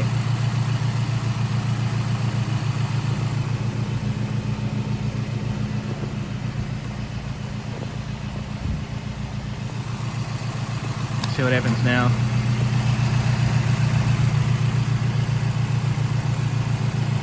Add pressure back into the system. Yeah, I was taking it for a test drive, everything was fine, and then it threw a code and the thermostat just skyrocketed again. So there's still cavitation inside the cooling system, or we've got a bigger problem and there's a head gasket leak. The exhaust doesn't look like very head gaskety though. The exhaust is going smooth, but it did miss pretty hard. Did 2 really hard misses, so I think it was actually cooking off and getting some pre-ignition, which is very bad. So here's hoping it'll fix itself.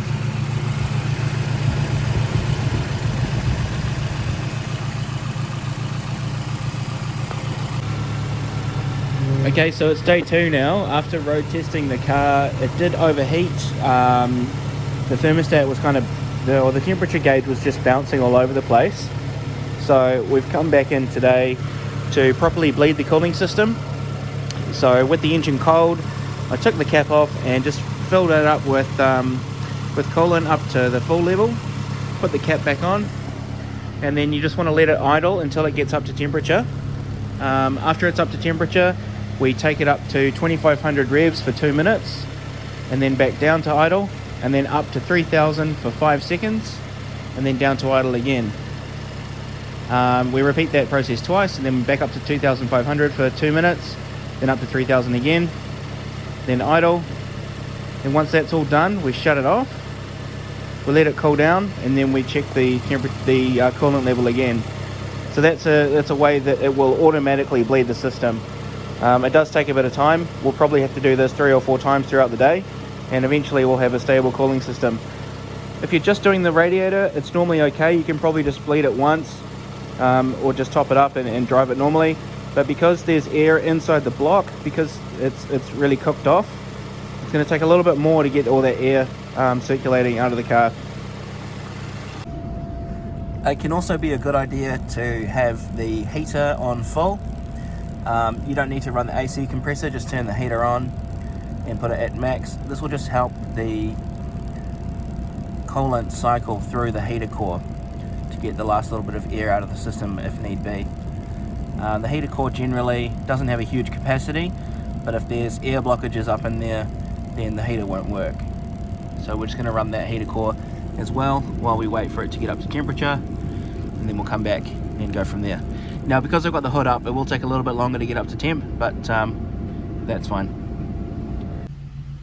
Okay, so the thermostat has pretty much reached halfway just now. I've been letting it idle for a while. So just watching that needle. It's wavering a lot, which is also indication that the system needs to be bled. But it's reasonably stable at halfway.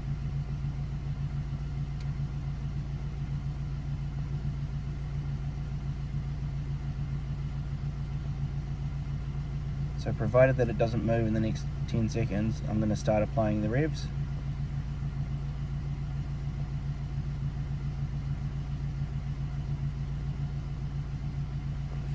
Okay, so up to 2.5 for sort of 2 minutes.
down to idle, and then up to 3000 for 5 seconds.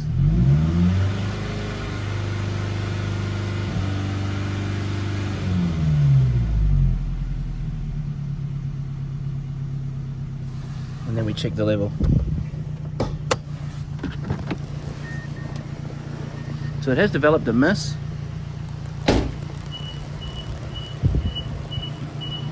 It's probably cooked plugs.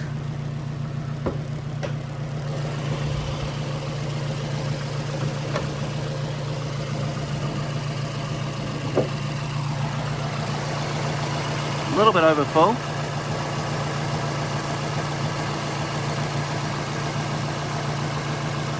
Not too bad.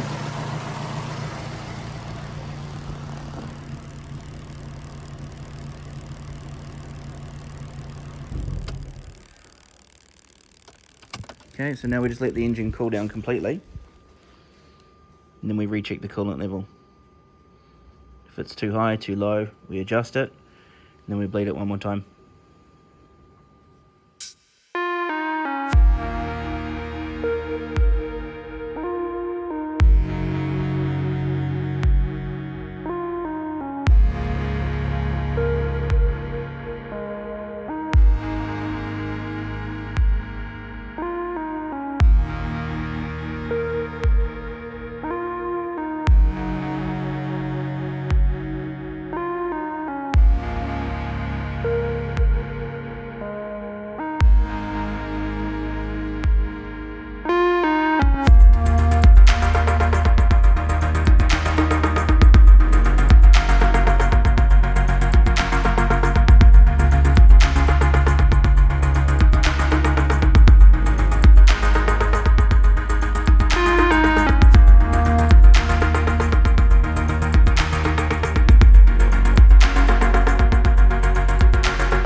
Okay, so we're just going to take off the power steering pump bolts. There's 2 on the top and 1 underneath. So I'll just go through and show you where those bolts are and how I took them off.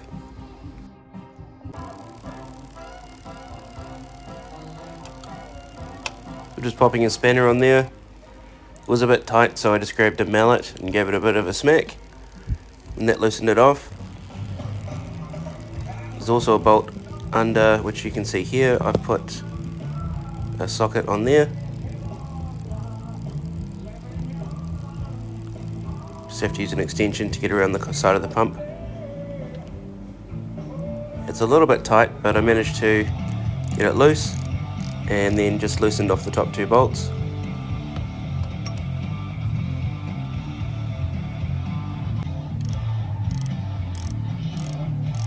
There's the other one now.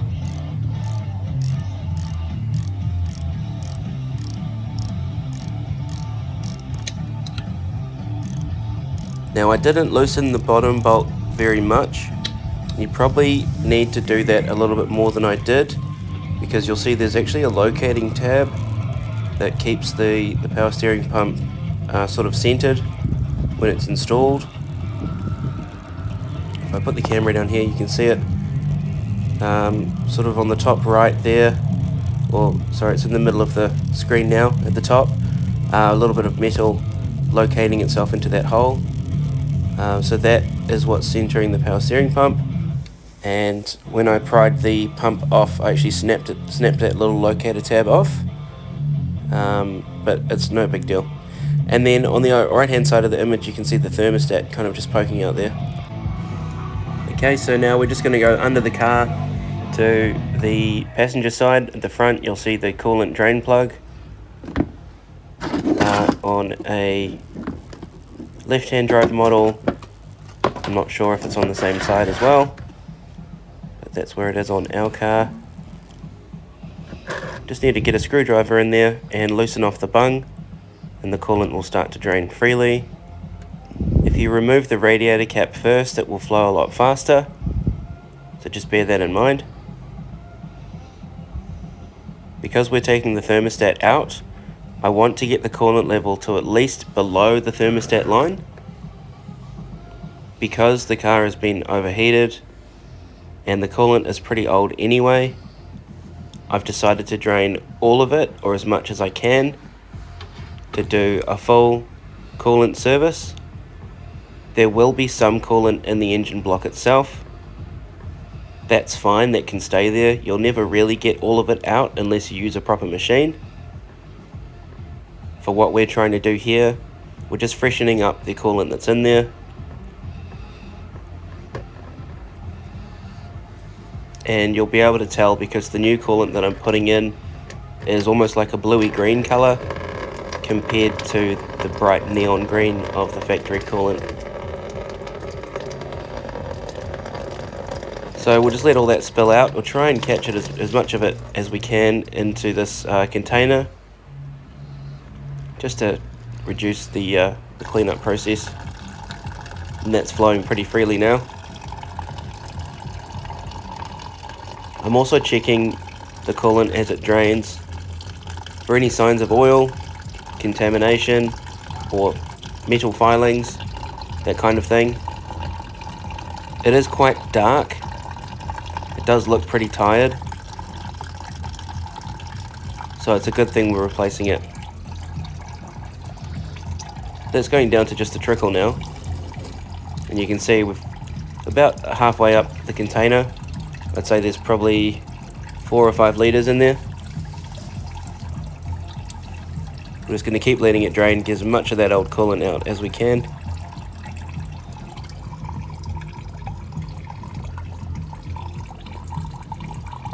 That's looking pretty gross.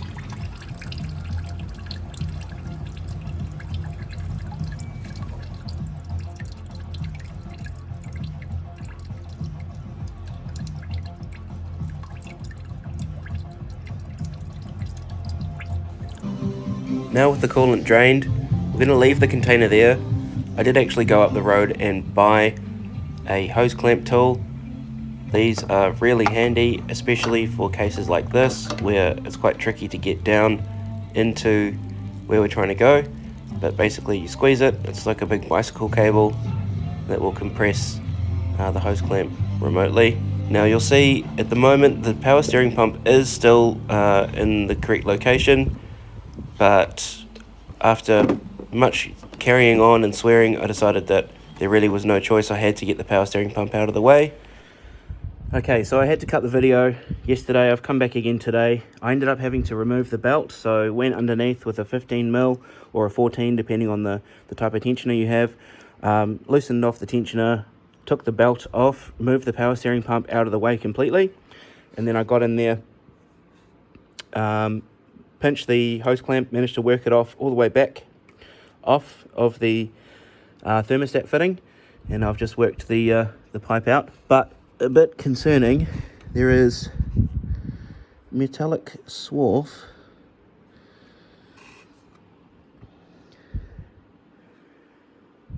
I'm pretty sure that's metal or some sort of build-up of something in the cooling system. So I'm going to take the thermostat out. It looks like it might have disintegrated in there. It could also be the water pump. There's no metal in the oil, but there is definitely metal in the thermostat. Okay, so whatever was in there, there's definitely some damage. I'm hoping it's just the thermostat. Looks like some rubber, goo, gunk, some sort of shit in there. Could just be a perished seal or God knows what. Very strange. So basically all we're going to do now is we're just going to remove these 8mm. So there's one here, and there's also one on the other side. Oops. So there's one here, there's one on the other side, and then there's one underneath as well. Okay, big reveal. So we've managed to work the bolts off. The one down the back is quite tricky. I managed to use a deep 8mm socket on the end of my snap-on, which has got an adjuster.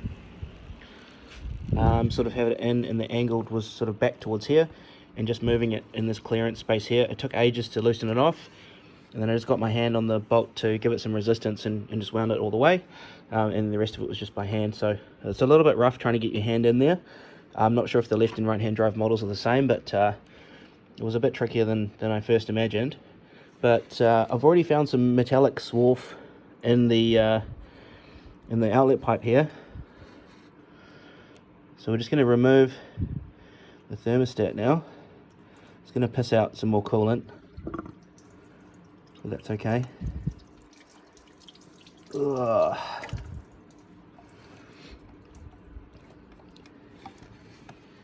We're just going to have a look and see.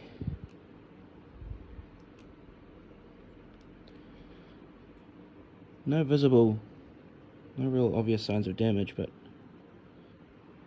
yeah, there was definitely a whole bunch of gunk, metal and plasticky shit that was, you can see a bead of it there. I wonder if that's actually the wax from inside this. You can kind of see on the side there's a bit of damage there. So we're going to clean this up. I'm going to let that sit there.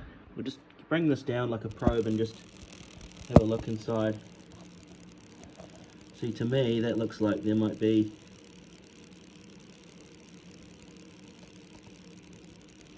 some metal in the coolant.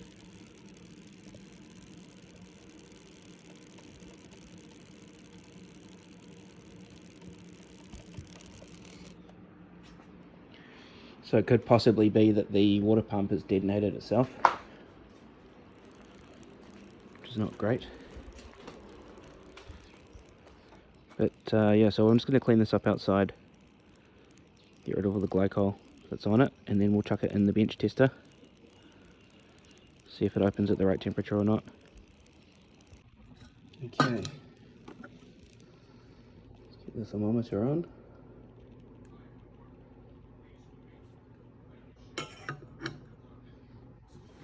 See if this thing opens.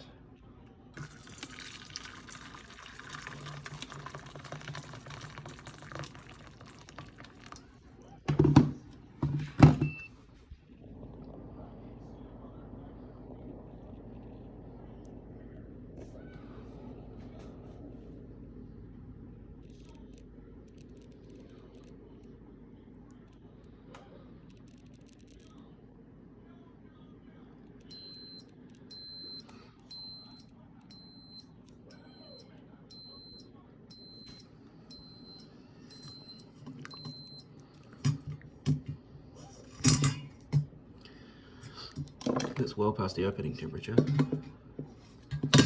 Ow, it's hot. Obviously, it's hot.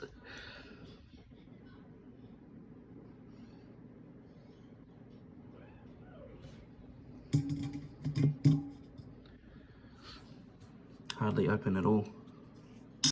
Okay, well, that's pretty much confirmed that.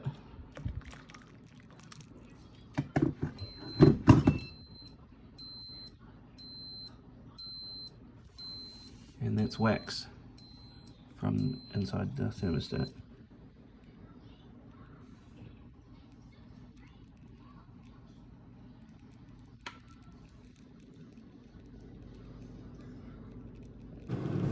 Here you can see the rest of the wax.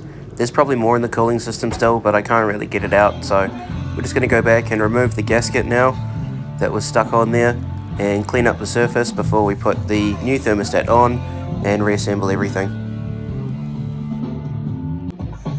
Okay, the gasket's been removed and we've cleaned up the surface, so I'm going to put the new one in now. Get your finger, touch, just run it around the gasket.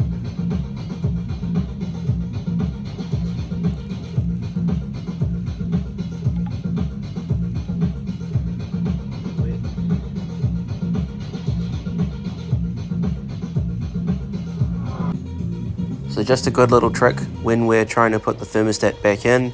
If you've got any hard to reach bolts, you can get a bit of electrical tape and just keep the bolt captive on the tool while you're locating it in the correct position. Okay, so the thermostat's back in place. Now we're just going to refit the hoses and then we'll get the belt on.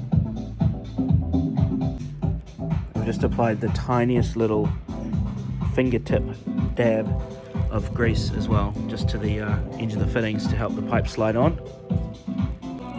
Okay, so the thermostat has been reinstalled, the pipes are on, everything is good. We're just going to start pre-mixing some coolant. So basically we're using a 50-50 ratio. So we'll do a full jug of coolant and a full jug of water and alternate them. We have tank water, so there's no chlorine or anything in our water, but I have boiled it as well and let it cool.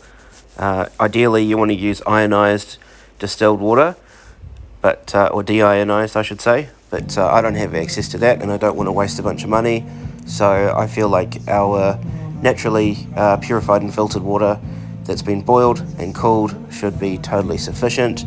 If you're worried, you can always just buy premix from the store, but I'm using concentrate here. So I did check the specs. This coolant is compatible with this system.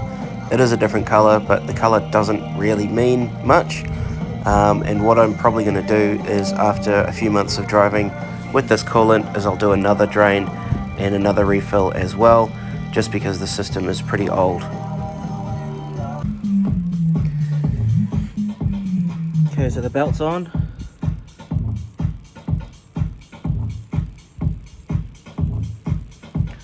Power steering pump is back in. Hoses are checked. It's holding fluid, there's no leaks. We're going to try to start the car.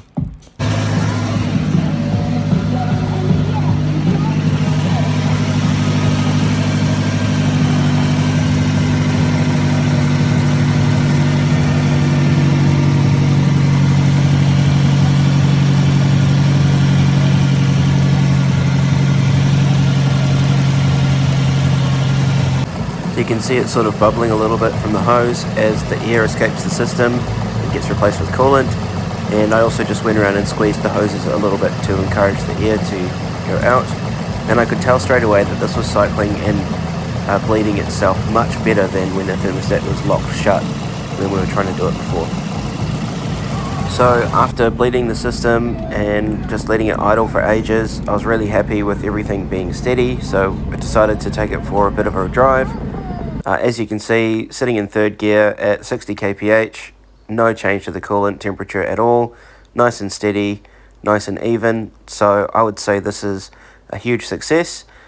We've gone from a car that was overheating, not running, broken belt, you know, all sorts of other shit going wrong with it, and we've managed to get it back to a state that was much better than it was before we even started. So you can see, even with a bit of spirited highway driving, still holding the temperature really steady, and I'm just really pleased with the result overall.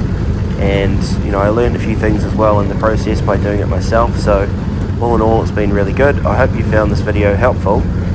If you are having similar problems with your MPS, if you have any questions, let me know on the bottom. You know, I'm not a expert, but I'll try to help where I can. So you can see here, after returning home from a bit of a drive, still everything looking all good. So the next thing we're going to do to finish off is tackle the spark plugs. Okay, so the cover's off. Next thing we're going to do is remove the intercooler. So there's a bolt here, one here, and then I think there's one at the back as well somewhere. You've got to take this hose off. There it is. Yeah, there's the third one. So 1, 2, 3. Take this hose off, and we can either choose to leave the blow-off valve on there, and we can undo this clamp and this one, then that whole assembly will come loose. So we'll do that now. Okay, I'm choosing to use deep sockets for this, but you can use a standard socket if you want. Just gives you a bit more clearance at the back. So I'm just going to break those 3 like so.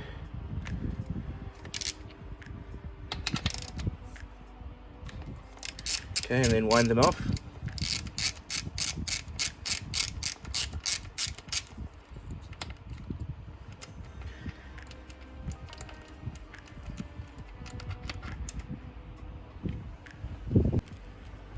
Okay, so those have been removed. You'll see the intercooler is free. It kind of wobbles a little bit. So the next thing we're going to do is loosen off this hose clamp. I'm just using a 10mm, but you can always use a screwdriver, or you might need to use pliers depending on the type of clamp you've got on there. But yeah, basically you just want to wind this back Don't have to take it all the way off. Just get it loose enough so that it will go around.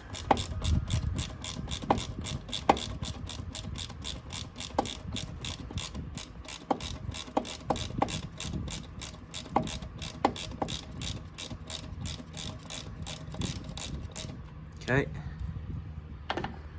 it's loose, so we're just going to break the seal.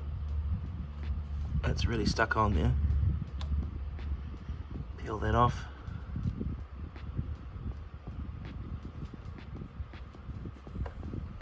As it goes around.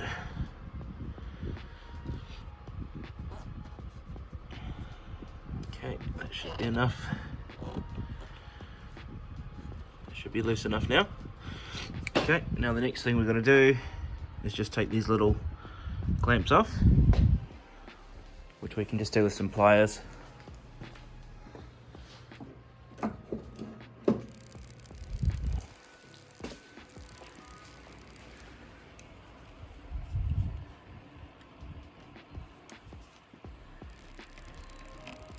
Okay, I need to put the phone down for this. Okay, so that's removed. I just squeezed the clamp and then pulled the hose back.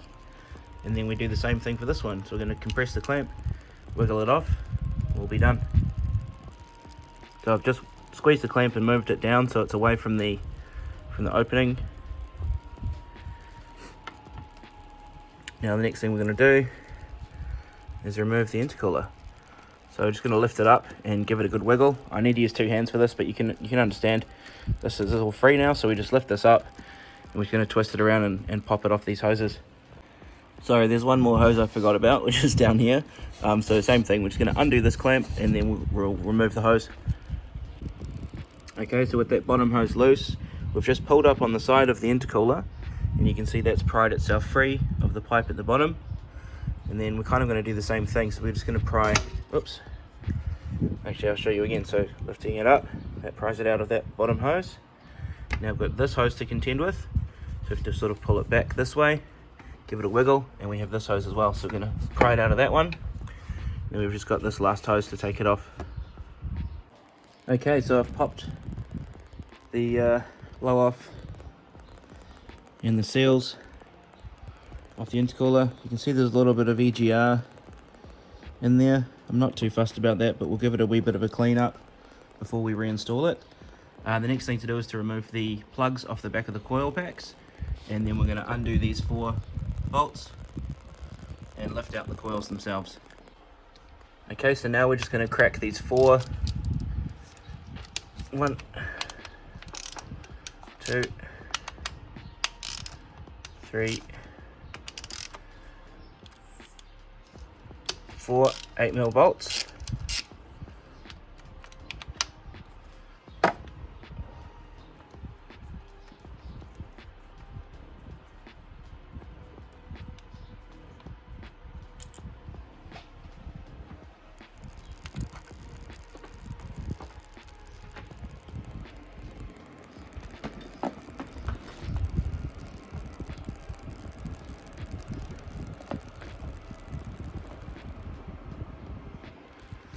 My assistant there.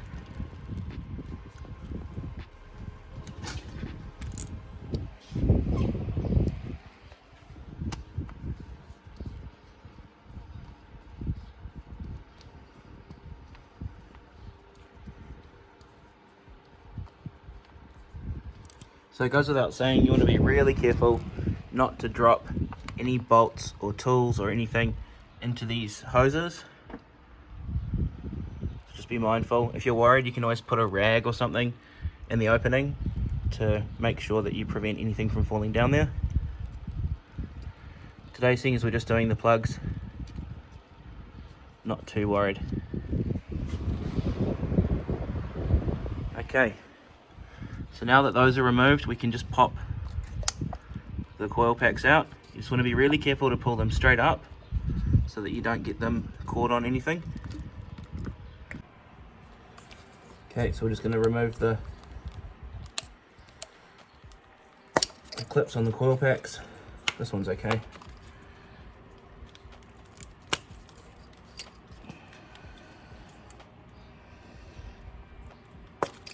And the plugs are all out. Now we can lift up the packs. I like to just lay them roughly where they're going to go. It's important to keep track of which one goes in which hole, just in case you need to diagnose misfires and that kind of thing. And I prefer to keep them as they are. So we're going to lay them out 1, 2, 3, 4. Okay, so we've got our coil packs 1, 2, 3, 4. This is our spark plug holes. So we just need a long extension, and I'll show you what we use for spark plugs in particular. You want to use a spark plug socket, which normally has got like a rubber gasket in there. My gasket is kind of perished, but that's fine.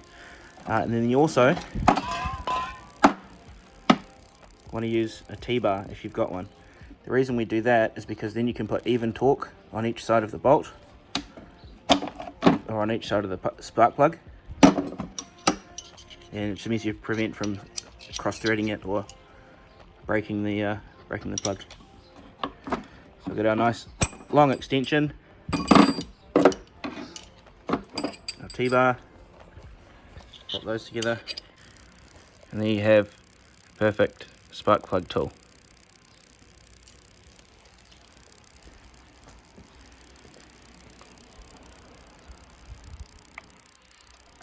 So pretty simple, go straight down. Then we're going to crack it off by holding each side with even pressure.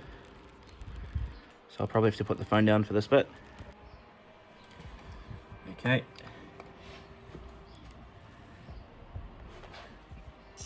Okay, there's one.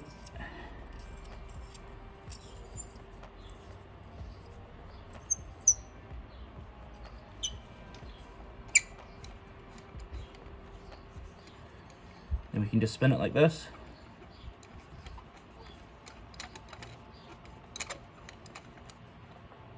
And lift straight up. Now that one's not quite, yeah, the rubber gripper in my socket is kind of perished. So I might just need to use a magnet to grab that spark plug.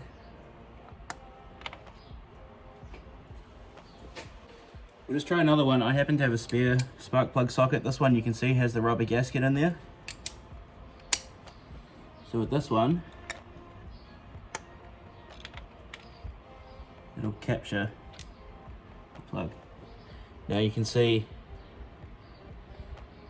that plug is not looking too happy. It's got white on it. I know this engine is overheated. That's why we're doing this. But you can see that kind of wear. A lot of deposits and crap on it, which is why we're replacing them.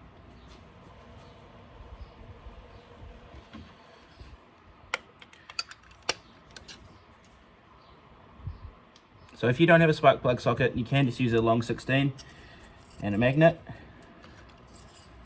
But this just certainly makes things a lot easier.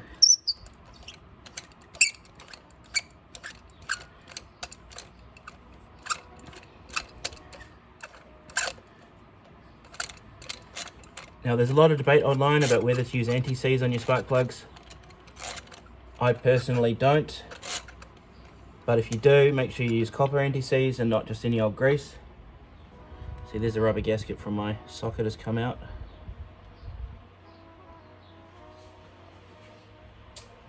See if you can see the wear on that one.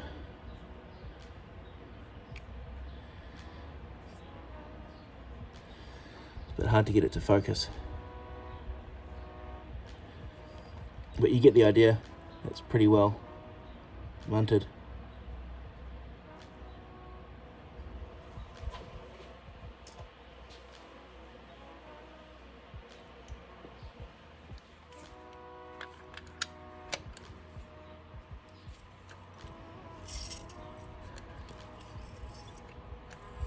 I'm also checking not only for signs of corrosion, but strangely enough, I'm also looking for signs of clean spots, which would indicate that there's some small leak in the head gasket where coolant is entering the combustion chamber and steam cleaning the spark plug. It's an indication of a very minor head gasket leak. which is a concern based on how hot the engine was running.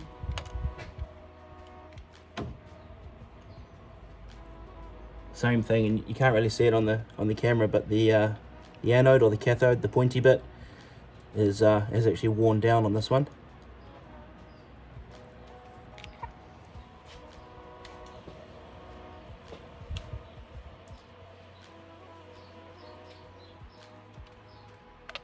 So we should see a huge boost in performance and fuel economy.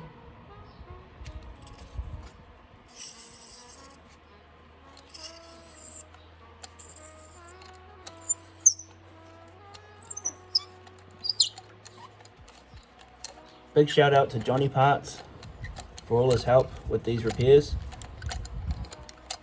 Gave me some really good prices on genuine parts and an aftermarket belt kit.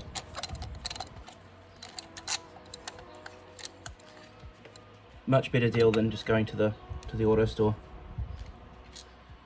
Yeah, so you can see that's symptomatic of all 4 cylinders are all burning the same. They've all got very white deposits. I'll throw up a chart on the screen. I'm diagnosing different spark plug conditions.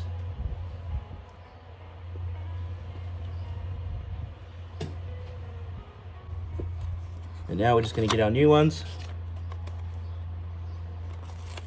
and chuck them straight in. That was close. I nearly dropped a piece of paper down the spark plug hole. So I got these plugs gapped by Johnny Parts. If you're buying them factory or just from the retail shop, you want to make sure you use a proper gapping tool. But I've already had these calibrated from the seller to my specification. Also be aware that I'm using step coulter plugs because this is a tuned engine.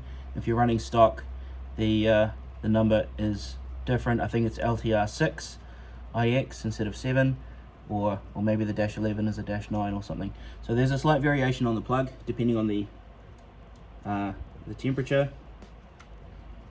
I'm not going to get into the semantics on spark plug temps because honestly I don't really fully understand it, but that is what's required. Now the important part is to drop it straight down the hole and not smack it on the sides, and you want to try and touch the plug as little as possible.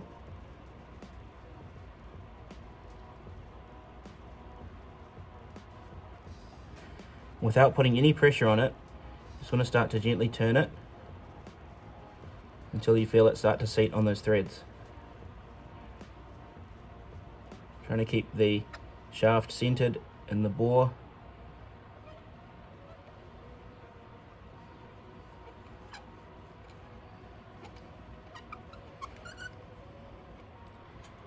Once it's down, you just want to give it a bit of a snug, but not too tight. Okay, just enough. If you go too hard, you will break the ceramic.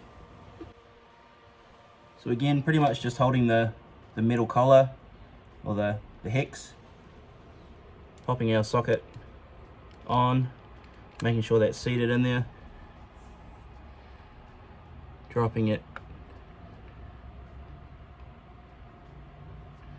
directly down the hole, and just giving it some turns very gently, keeping that as centered as possible.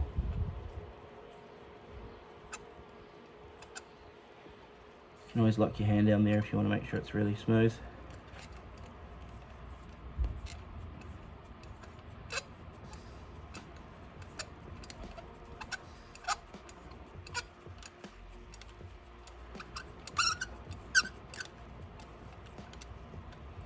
Okay, it's home.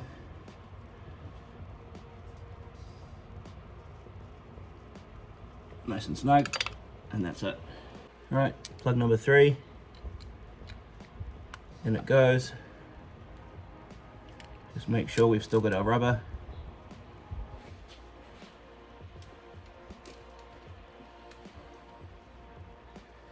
Straight down the hole.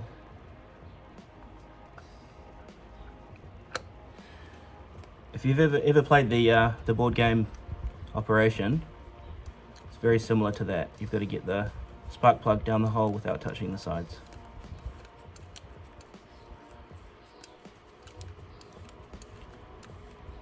It's really hard to explain exactly how much torque you should put on a spark plug just in the video. It's just something you gain from experience, and obviously it does depend on the tool. That's why I like these. They don't really amplify the torque that much, so you kind of have a more of a direct feel on how tight you're making it. You can see the amount of threads that are on the spark plug. Realistically, by the time it's about halfway through, the amount of air that's coming past is zero, and they have a lip on the back of them that helps them seal. Straight down the hole, spinning her up.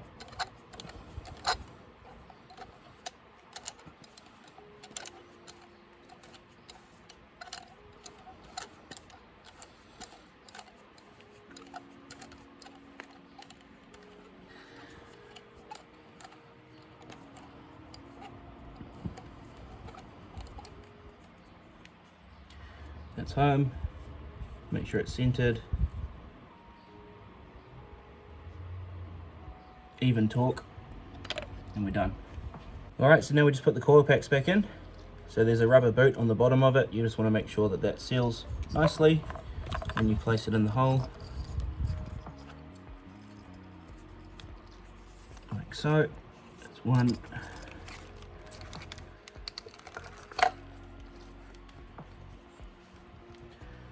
Two.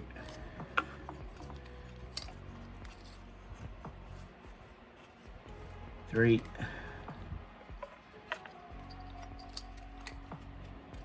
4. And I like to just go back, give it a bit of a push and a wiggle. Make sure that's nicely seated. Okay, now we can connect our plugs, or at least for the ones that we removed. So that's the 4th cylinder one in. 2nd cylinder one in, 1st cylinder in. Okay, give them another squish down. So those coil packs are now directly seated over the plugs.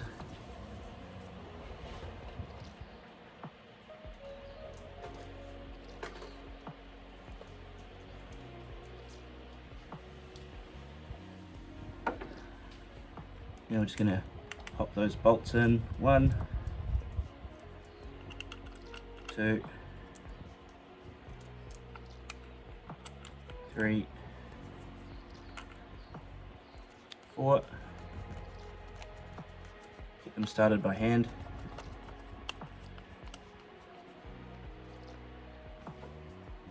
Follow it with a tool, still by hand.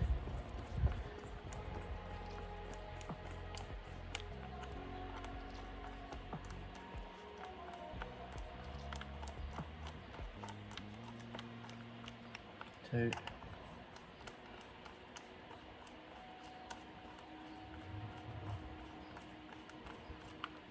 3.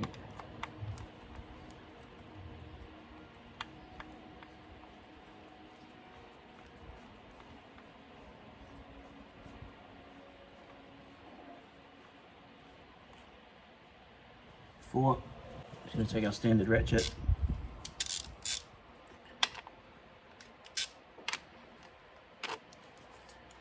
And you don't have to go crazy on these, just so they're snug. It's not sealing anything, it's just holding it in place. Go back, just about 1/8 of a turn on each one. Alright, and just do a hand check. All rock solid, we're done. Okay, so we've removed the old spark plugs, we've put new ones in. We've put the coil packs back on. Now it's a little bit dusty. You could take the time and clean it up, but it's an engine. It's going to get dirty, so I'm not too fussed about that. This is a good chance while the intercooler is off, just to have a little inspection around. Make sure everything's okay, there's no major leaks or anything. I do know that I'm low on power steering fluid, because I spilt some when I was doing the repairs yesterday. So that's something we're going to be doing today, is we'll drive to the shops and we'll buy a small bottle of power steer, because I don't think I have any for this model.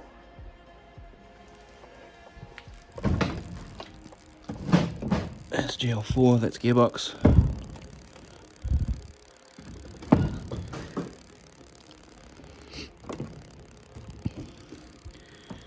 And that's flathead V8, .3.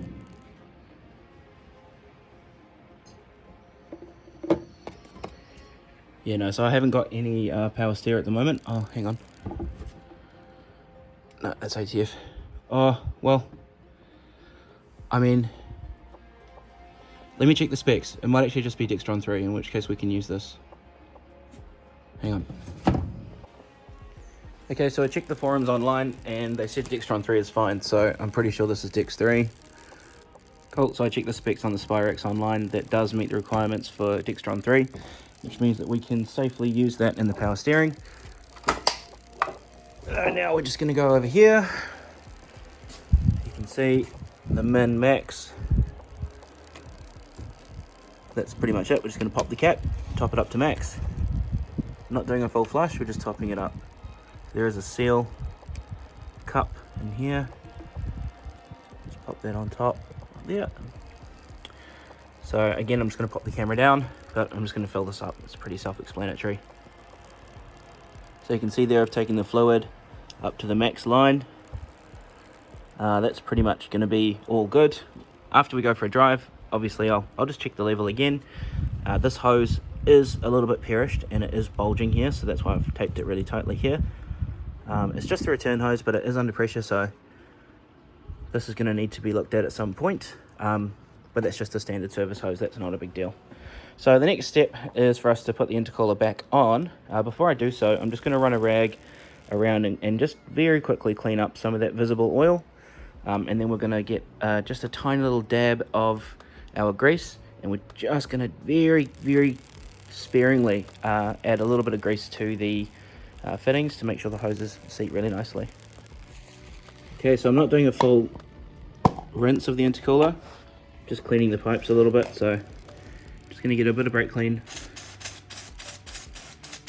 onto the edge of a rag, just giving that a good wipe around, clean it all up. Just do a little bit of a token clean on the inside, clean the outside. See, that's looking nice and clean.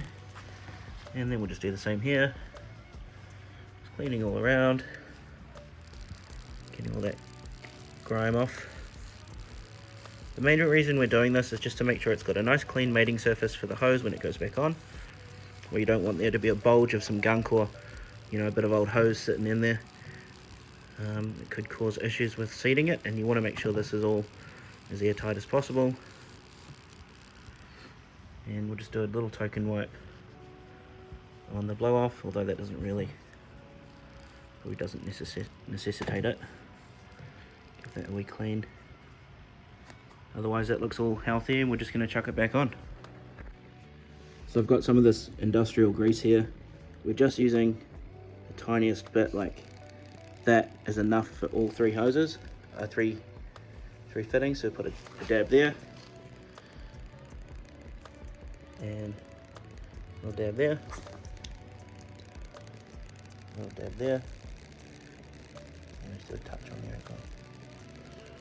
And then we pretty much just rub it all around evenly, so it's just like the thinnest, tiniest little film. Does not have to be much at all.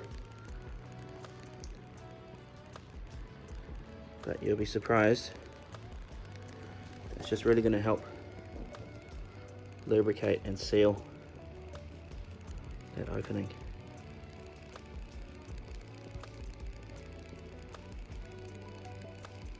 Okay, that's that one. That one.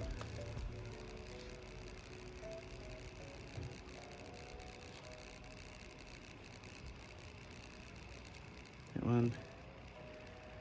And that's just a token. Alright, now let's get it back on the car. Okay, so the intercooler's back on. I'm going to chuck our 3 bolts on here. tighten up the hose clamp, move this one up. I've done this one already. This one's been seated as well.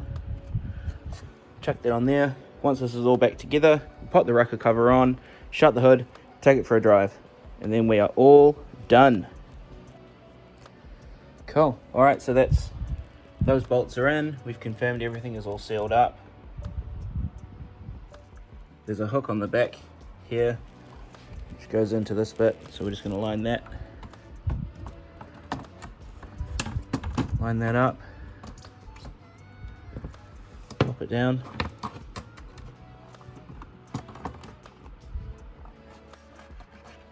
Okay, it's in.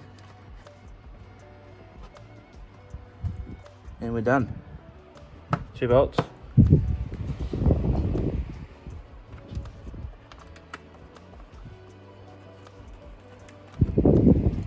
2.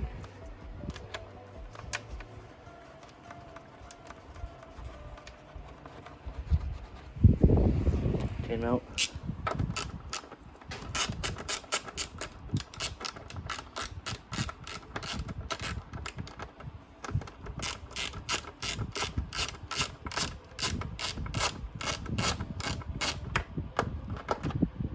That's a 12.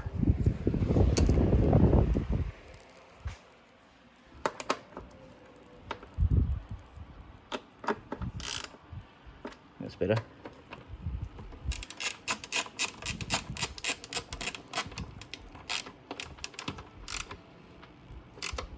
Cool.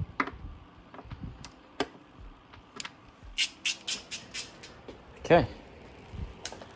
Last thing we'll do is just double check the coolant is a tiniest little bit under the full level.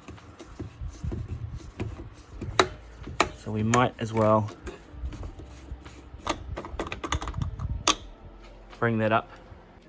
Here's some premix I made from the concentrate earlier. So I'm just going to tip that in here until it gets up to the full level properly. Okay, so that is right smack bang on the full mark there. Power steering fluid's been topped up. Spark plugs have been replaced. Double check there's no tools kicking around. Excuse me. Double check there's no tools kicking around in the engine bay. Okay, so that's everything done. I'm going to drop the hood now. And we'll see if she starts. Which I'm sure it will. Now, because these are new plugs, you don't exactly have to bed them in or anything. But I find it's a good idea. Just idle and listen and make sure everything sounds good before you go and thrash it.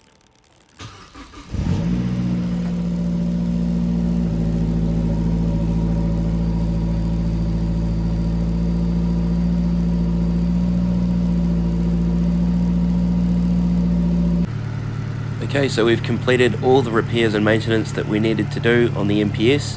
Hopefully you found this educational or interesting. I certainly learned a lot during this process, and it was really rewarding to have completed the work myself. Now the car is running better than it ever has, or than it has in a long time. A lot of this maintenance stuff was just overdue, but I'm really pleased with the result. Here's another quick clip of me taking it down the highway. It's in race mode, so don't worry about the warnings, that's intentional, because I disabled the TCS and the ABS. But yeah, no, the car's driving really great. If you want to support the channel, leave a like and subscribe. Normally I'm doing gaming content. This is my second channel where I just do streams of PS5 games most of the time. But every now and then something like this might come up where it doesn't really fit my main channel, which is PSP repairs. But I thought it would be cool to share it with you guys. So thanks for watching.